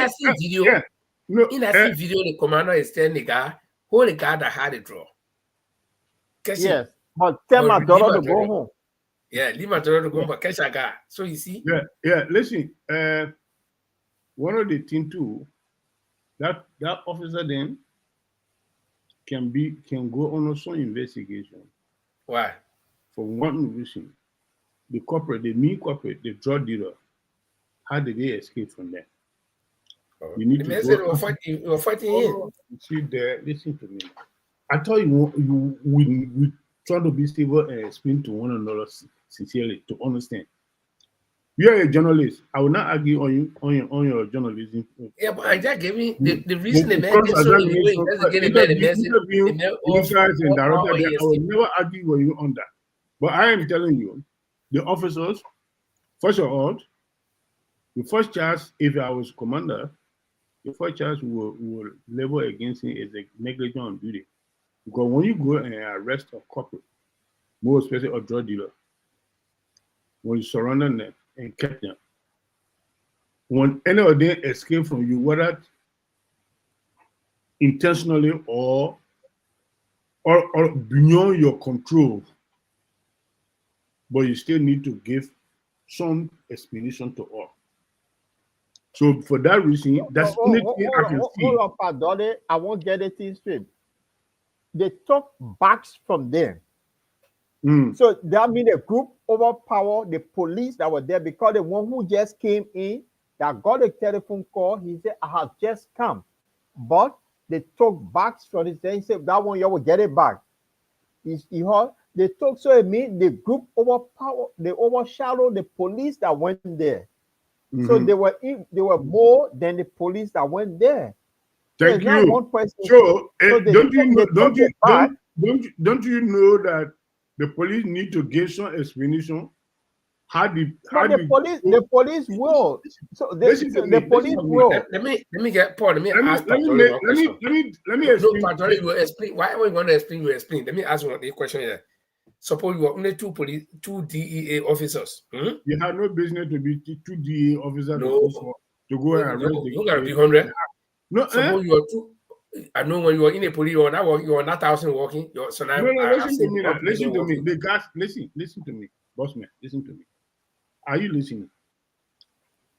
Setting rating, 1 or 2% does not go there. More especially to go and raid a gang group, drug dealer. Then 1 or 2% does not go there, or 3%. You go there. And listen, you go there professionally. You start from 11 men. That's a squad. But I just want to ask a question. Suppose you are two police officers, you're here walking, then all of a sudden you see in the unfinished hall, you see a group of boys smoking drugs and doing drugs. You pardon and go because you're not playing it. Yeah. Yes. So you are facilitating. No, you're not facilitating. Oh, what? You see criminal, so you are today to arrest criminals. That's why you asked me, innit? And I tell you, yes. You leave them. Number one, your left come first as a police officer, as a law enforcer, your left. You see, let me give you one small example. Quite recently, one of the DA officers were murdered in Johnsonville. He went to arrest the drug dealer then. overpower him. You know the language the people say on him. They say he's a criminal. The man had a pistol on his side. He fired. They subdue him. They beat him to death because he was alone. And the complaint was, how can you compromise this? Where the DEA, we don't know there's no more DEA officers that were in that place. But they are saying that after when they started doing the arrest, the people overpowered them and they went and brought reinforcement. Even there's a military guard that was passing by. There was an army guard that was passing by that decided to even help. And they even took his back. So why would you be investigating such people like that? Yeah, how they plan it? How they plan to go there? You need to give an explanation, my brother. They need to give an explanation. Because first of all, if you identify an area or to be dangerous, to be drug cartel areas, you first of all, as a professional people, you plan how to go there. So all the people that suspect, because the DEA, they are not just like an ordinary police. They operate based on on information. They're not just like ordinary police. So they're doing their operation based on information. Intelligence will give them the tip up to say, look, so play, so thing going on. How many of these people? Let me ask you this question here, because you're speaking on a professional. I'm going to take you back to Liberia, where the police officers that when the LDEA officers, they took motorcycle.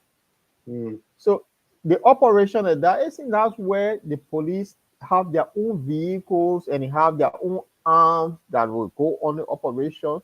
Is that mean you want to blame them because they're not funded properly? If you're using back, if you arrest somebody, that person, how many people can fit on a back? So, but you bring in all the professional thing that they have to be 11 person, they have to be fully armed. Even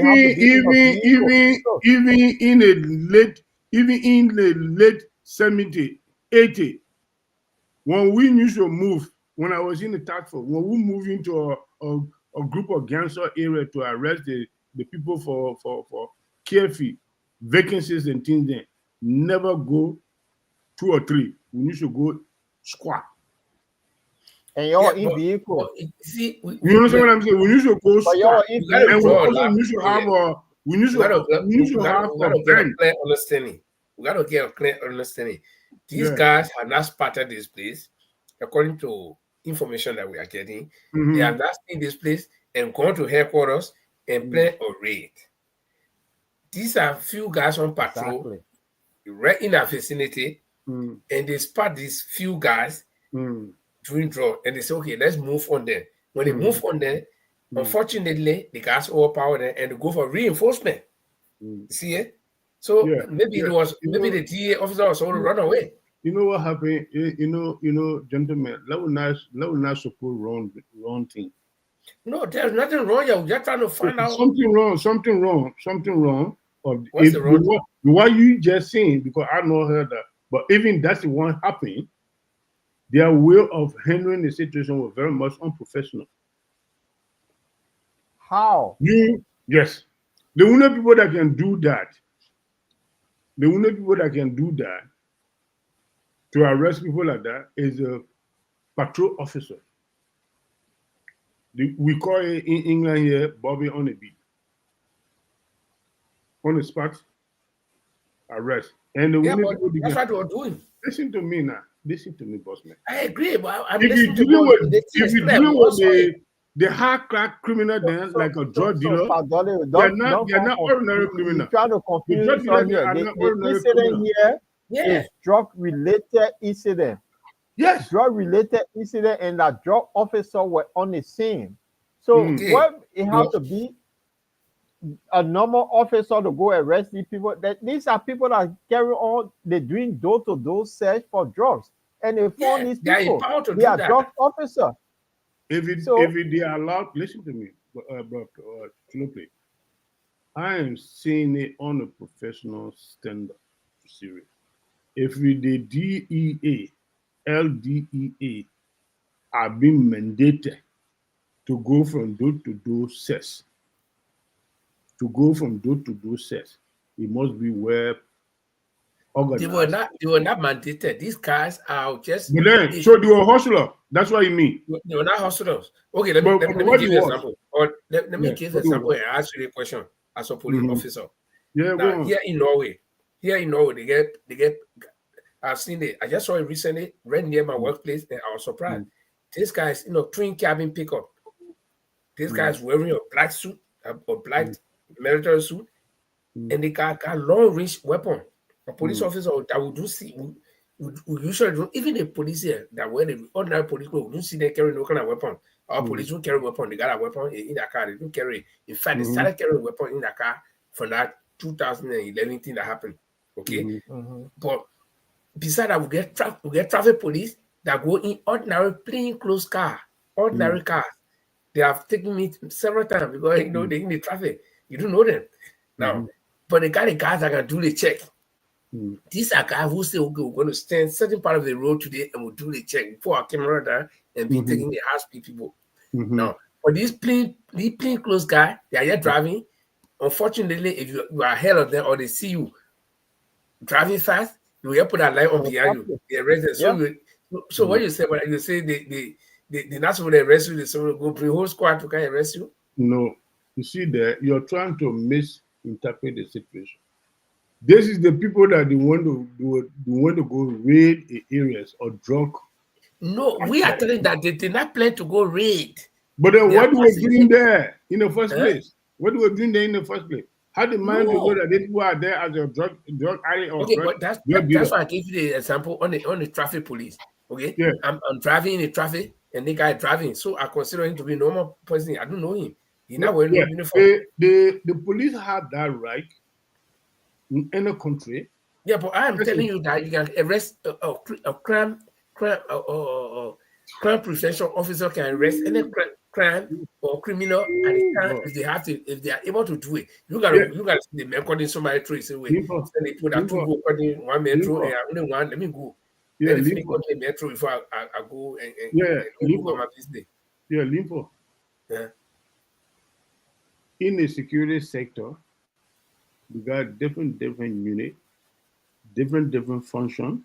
Wait a minute, boss man. No doubt. The DA, the LDEA that you're talking about, they were part of the police branch. The Ellen administration removed them from there. They were part of the police unit. Let's forget about all of that. Wait a minute, listen to me now. I'm trying to explain something to you so you can understand.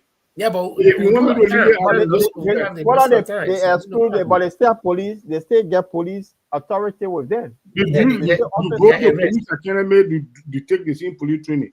After the police training, if you want to be if you are going to be transferred to the DEA's department, they give you that special training to identify narcotic. You understand what I'm saying? So they give you that special training. But what I'm trying to say here, their function and the ordinary police function is two different things. I agree. But my doubt here, is from what you said, that these guys, if they knew that there were people inside there, but they know they're not plenty, they're not so about it, they just lead them, they walk. No. No. But I said, listen to me. If they are meant to raid the people, and there was a probable cause to arrest these people, we're supposed to call for backup, reinforcement before they attack the people. All right, so that is the professional scene. Yes. But what we've been told lately, these guys are moving on communities that have ghettos. So what are they doing in a smaller unit and they're going from places? So these groups are civilian even moving, So this group, they move on a small group of people, including this, they found out they're part of the cartel. So, but to their surprise, It was a huge group that overpowered them and took their bag away. So that's why the other guy, the junior officer that got there, when he received the telephone call, he was trying to explain to the boss that I just arrived, but this is the situation on ground. You see? And the thing that brought the whole discussion, Padore is saying that those guys are supposed to face investigation. These are people who are going to do that work, and you are saying that they're supposed to face investigation because corporate disappeared. They're supposed to give an explanation. No, but they will give a report. It's obvious that they will give a written report. What They're is supposed to give explanation. Definitely, they're supposed to give. They're supposed to explain. But Padore, if you're in the police office there, definitely there's a report. They're not talking about a report. What I'm trying to say. Let me ask the explanation. So Padore, what I'm talking about is this. What you are the overall DEA head, right? And these officers were involved in these skirmishes with the drug dealers and users or whatever. And then the country office, all the things going on. They not see that buy, they not overpower them when the country office. And you investigating them. What would be the sole purpose of your investigation and what would be the penalty? What will you be looking for? Thank you very much. First of all, I would like to know what prompted the operation. We saw the people and we wanted to put them under control. The first information that I would like to inquire, what led to the operation? Okay. So let me get interactive, Padore. The two of us, me and Paul, we are the DEA officers that were on the operation. So ask us now. We account who now. We account to this. Tell us, investigate us. You went somewhere and something go wrong. I don't just investigate you like that. You go somewhere, something went wrong. Yes, investigate us. Yeah, so I would like to know how you got there. Okay, we were walking our normal routine patrol, Paul and I, and we saw two guys, and we thought that we could put the two guys under control. But when we went there, after we started attacking them, we found out that one of them was fast to run ahead when he brought reinforcement. That's what I'm saying now. I will not ask you to tell me how the thing happened, how you got there, how you arrived on the issue. Oh, so how do you investigate that now? Just a thorough investigation. You know what I'm saying? To know the integration of the issue is an investigation. To know. Yeah? In the police, when you go on operation and when you come back to the office, you got to make report to your boss. Simple. We'll do on a beat operational report.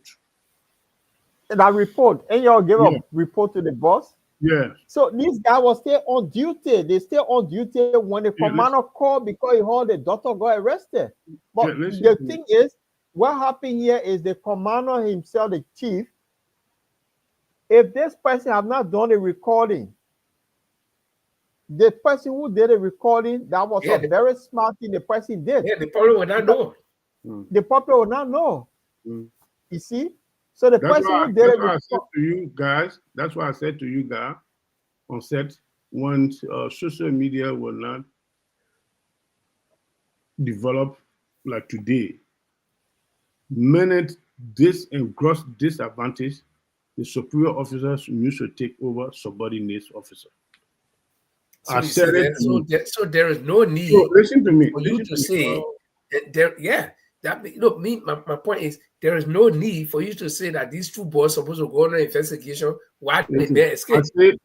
I don't say particularly the two boys. I say those that conduct the investigation. I mean the operation there. They need some explanation. They need to go on an investigation. More especially the thing that brought the questioning. That I am saying that if it were me, I will request for explanation and investigation to get to the integration of the issue is, first of all, whoever being arrested on the crime scene have not to be molested or beaten. That first thing need to be inquired. You can be whoever. So Padore, all that is all. If you say the person was hostile, you need behaving. There's a way that you can subdue the person by handcuffing them. That's why all the law enforcement have a handcuff. Yeah, me and Linford come from the field. You the boss. This is our report. Lay on your desk. These are things, the finding of our investigation, they put it in front of you. If you have any doubt, that's where you question them, say, well, and the people involved, when they complain to you, say, oh, we were beaten. Then now, that's where you come in. But don't you not hear the girls saying that I've been flogged by the point we're making here is, if that recording, if the person did not recall, me and you will not be having a conversation. The person did well. The person who did a recording. Yeah, but you know, when you take when you get take a simple aspect and you want to make it out of it that they flog the girl, you know what the girl was doing? Instead of, because what if the girl had been hostile? Listen. If the girl was hostile, if the girl was hostile and she had arm and she had seniority and diving, you can shoot her dead. Okay? Yeah. You see, if you have forbidding her, you don't know what transpired. Then you go and grab her a second later will be you. Something happened. You see that? Listen. So how did the other people escape? Don't get angry. You know what happened? No. Listen, Liver, I beg you. You are a journalist. Don't get angry. Let me tell you something. I'm not angry. Yeah. Let me tell you something. That's why when you are doing a professional investigation, you have to relax and be neutral. Then you will get to the nitty-gritty of the issue. Get to the bottom of the issue. You take your time. You understand what I'm saying? There is no neutrality. There is no neutrality in arrest. Listen to me. Listen. Yeah, but let's get it straight. There is no neutrality. You already, as a police officer, you've already condemned this person suspected to be a criminal. That's why, in fact, you're going to violate that right by arresting them and handcuffing them. You are not neutral, because if you are neutral, you tell American war will not go. But I've never seen any policeman that will come and say. I never say you are neutral. I say but that's why you just said it. You said no. I said you asked me if you are to investigate those officers then that do the thing. I say if you are the investigator to probe into the matter, you need to be neutral to go into it, because you will get to the bottom of it. All right. I got a question for you. Yeah, go on. I got a question for you. As a commanding officer, you call your subordinate. Is that how do you address your subordinate because one of your family members was arrested? Very much unprofessional. It was ridiculous. And that superior officer deserved strong punishment for that behavior. And that's why he was dismissed or suspended. That's the case. Case closed. That's the bottom line. Now all we wanted to find out whether he was professional or unprofessional. Very much unprofessional. Yeah, so the officers that carried out the raid, whether somebody escaped or whether somebody died there, whether you will do investigation. So you should just leave them. No, it's on the pipe burner. It's on the pipe burner. We're not looking at it. We're looking at action. Yeah, the reason why we are looking at the action of this superior officer is because the superior officer is already guilty. That's why he's suspended. You ever heard that they suspend the officer then? Oh no, the junior officer do not suspend them because listen to me now. Yeah, they become hero in this case.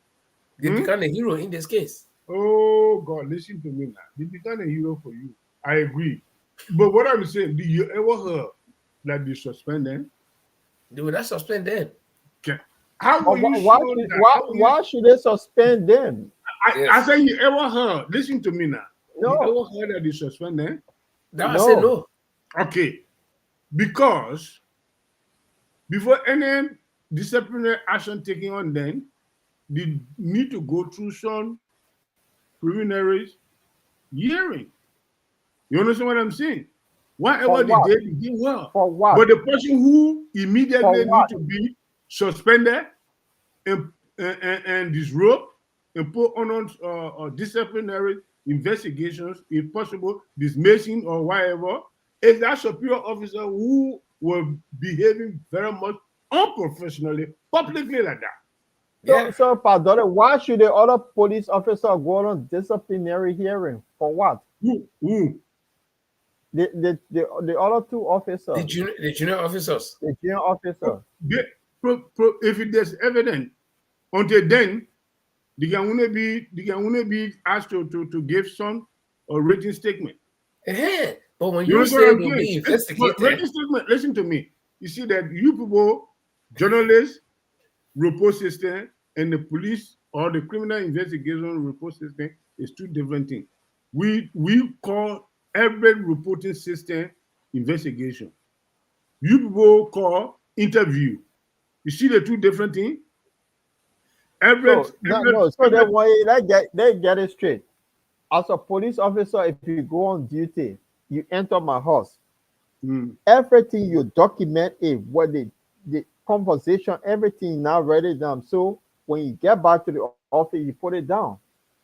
Unless I make a complaint on you that you were aggressive, you did this to me, that's when the disciplinary hearing will come in, because they will investigate you whether it's true or not. But if nobody make complaint, how can it discipline them? The complaint is you are denying the complaint right now. You are neglecting the complaint. No, I'm not denying complaint. What is the complaint? Okay, there's a little girl. There's a little girl admitted on the scene tape. No, she didn't admit. It was her father that answered. They didn't beat you. So she didn't put in a complaint. I think Patole has missed the whole point here. I don't miss no point. No, the point of discussion here is when you said we discussed this thing, we're almost anyway. But when you said if it were you, those junior officers will be investigated. Why they let the men escape? We're not so. Don't bring it to. Don't draw it to the little girl. How the corporate escape from that? You need to. We try to let you know. Paul and I. Investigation. Yeah, but Paul. That's why I put Paul and I as the two junior officer, and you are the superior officer in the office who will be investigated. We told you say we're only two. When we saw we saw one or two guys standing and smoking and drink drugs. And then we thought we could get them. But when we got there, to our surprise, they were more than us and they overpower us. So, how do we be held culpable? Yeah. So, Nifo, you're telling me that if you do two people that you saw then to be suspicious, to be suspected of a criminal or drug dealer and this is not arrested, you decide to apprehend them. And when you people take the initiative to apprehend them, you were overpowered by the car, the supporter of them, and the money to escape.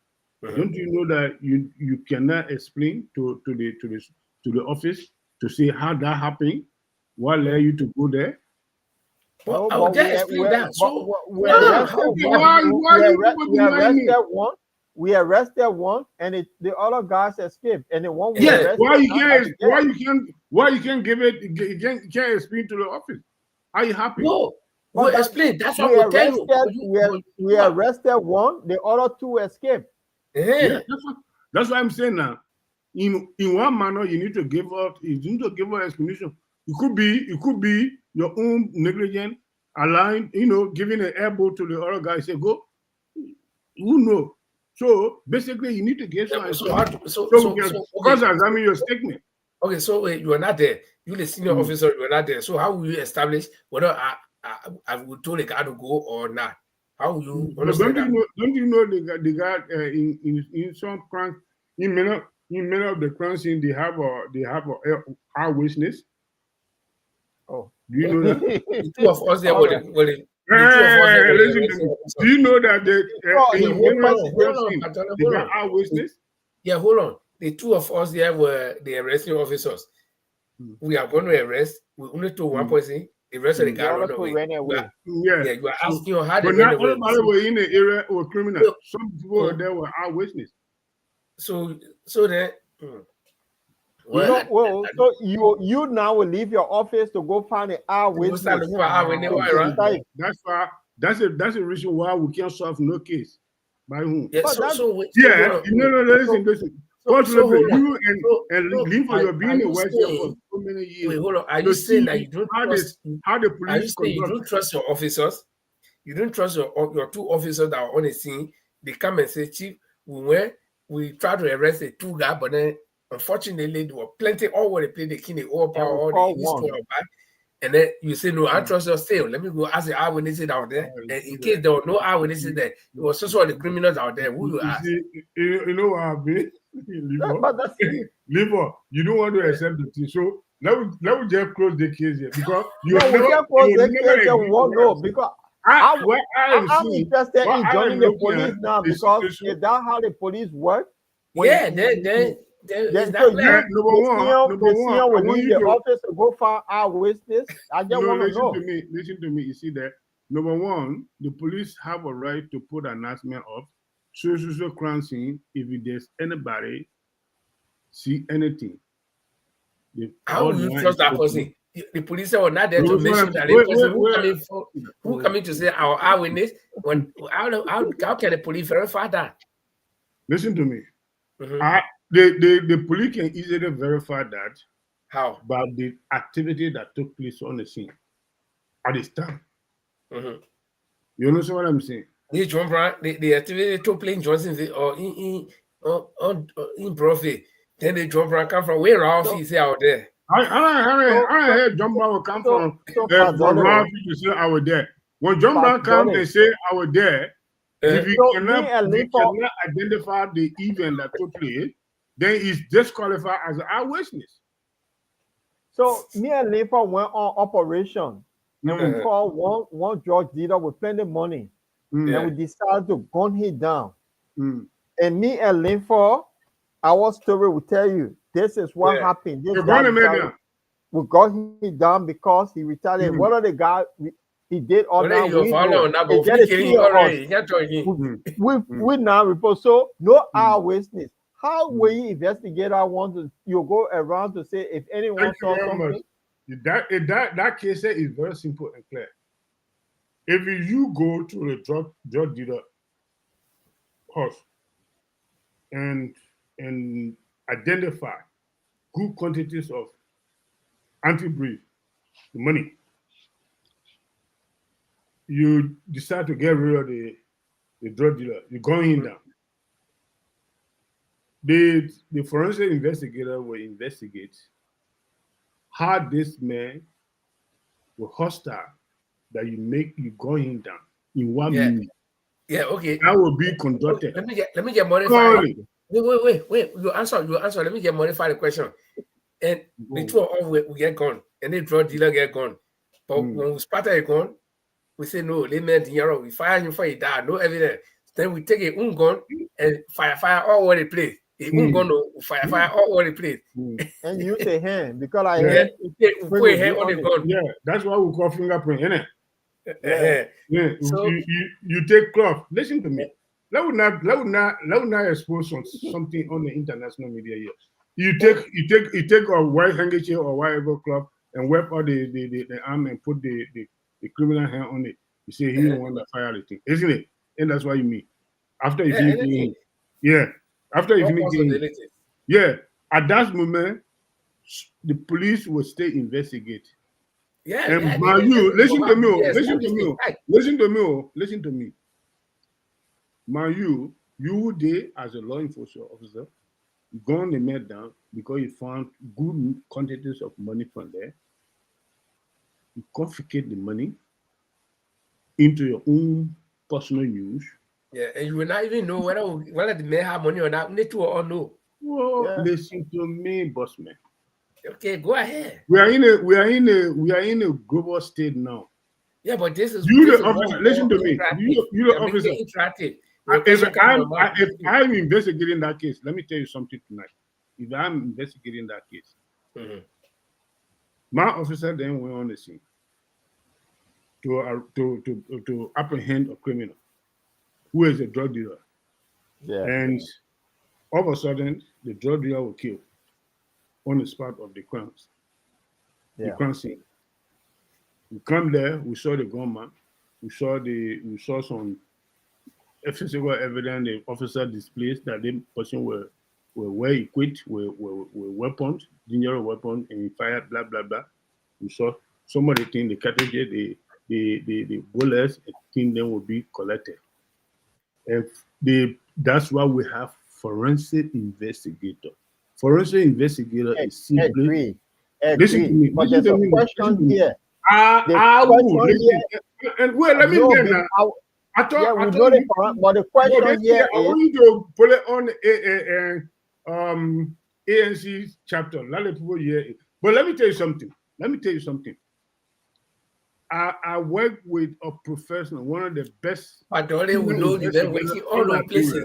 But that's 18 years. And I learned a lot of investigation technique from him. Listen, let me tell you, in such a case, what he just said, the drug dealer will go down because of interior motives by you two officers. You know, shooting at all, we shouting, simple. Yeah, that's it. That's your statement. Yeah, no problem. We will take it as face value. Yes, the man, your level at threat, so you're protecting your life.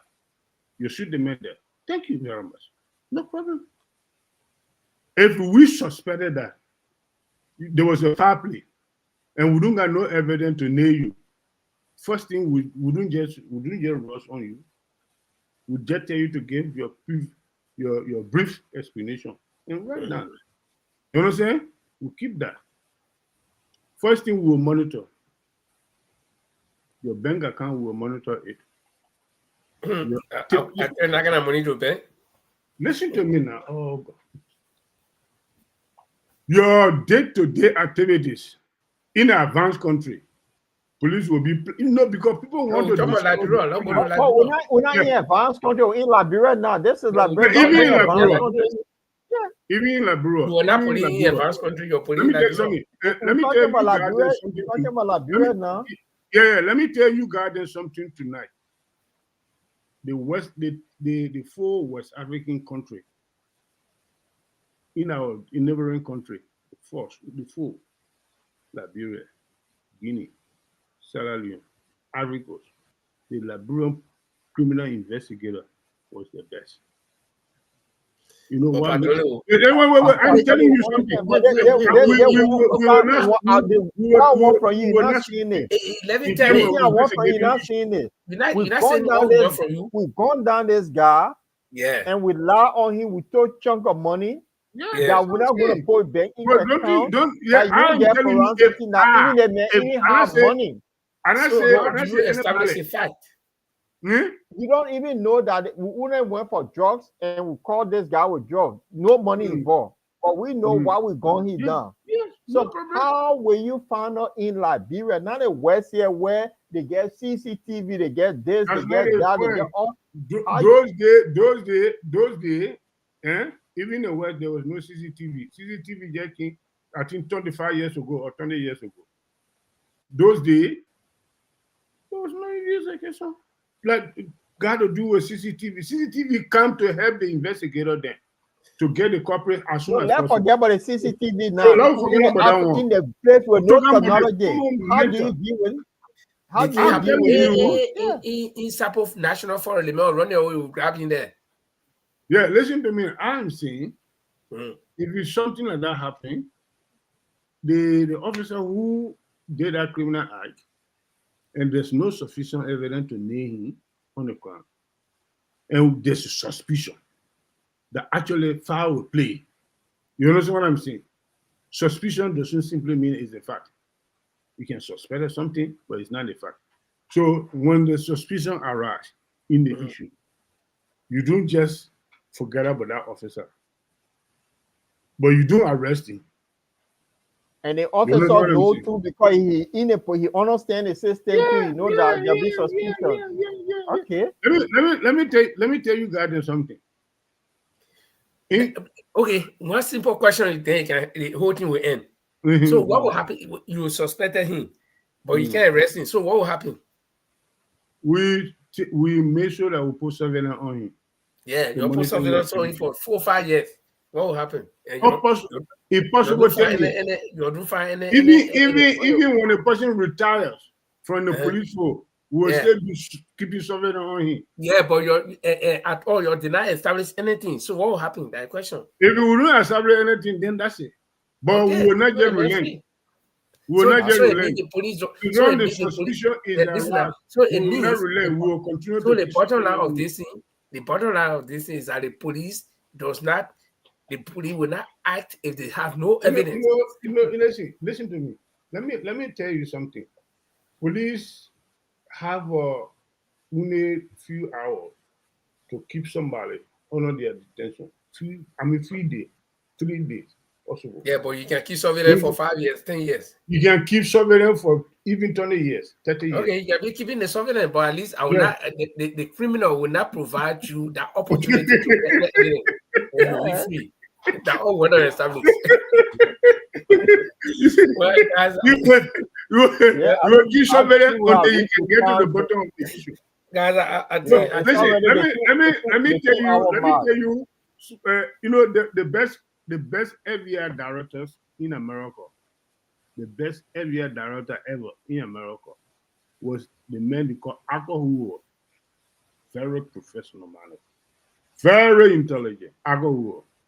He served, I think, 6 American presidents as the FBI director. Arthur Hoover. He has so many strategic techniques to implore to get to the criminal. That's why in a civilized society, as police officers, as law enforcers, you don't abandon them. Because that will take we hope there will be a government in Liberia that will start scouting all of the ex-enforcers or law officers. But guys, I think it's been a wonderful time here tonight. We've gone far, far beyond our 2 hours mark. We are 2 hours and 30 minutes right here. Yeah. But I want to say thank you very much if you've been following us today. This is the Bottom Line Liberia discussions. We're going to be at it next time on Friday this week. Today is what? The 26th, tomorrow 27th, Wednesday, Thursday 28th. Friday is going to be the 29th, and we're going to be here. So please join us at 7 o'clock Liberian time if you're in Liberia. And if you're in the United States, you can join us around something like 3 o'clock in the afternoon or 2 o'clock in the afternoon, depending on where you are. If you're on the East Coast, of course, it's 3 o'clock in the afternoon.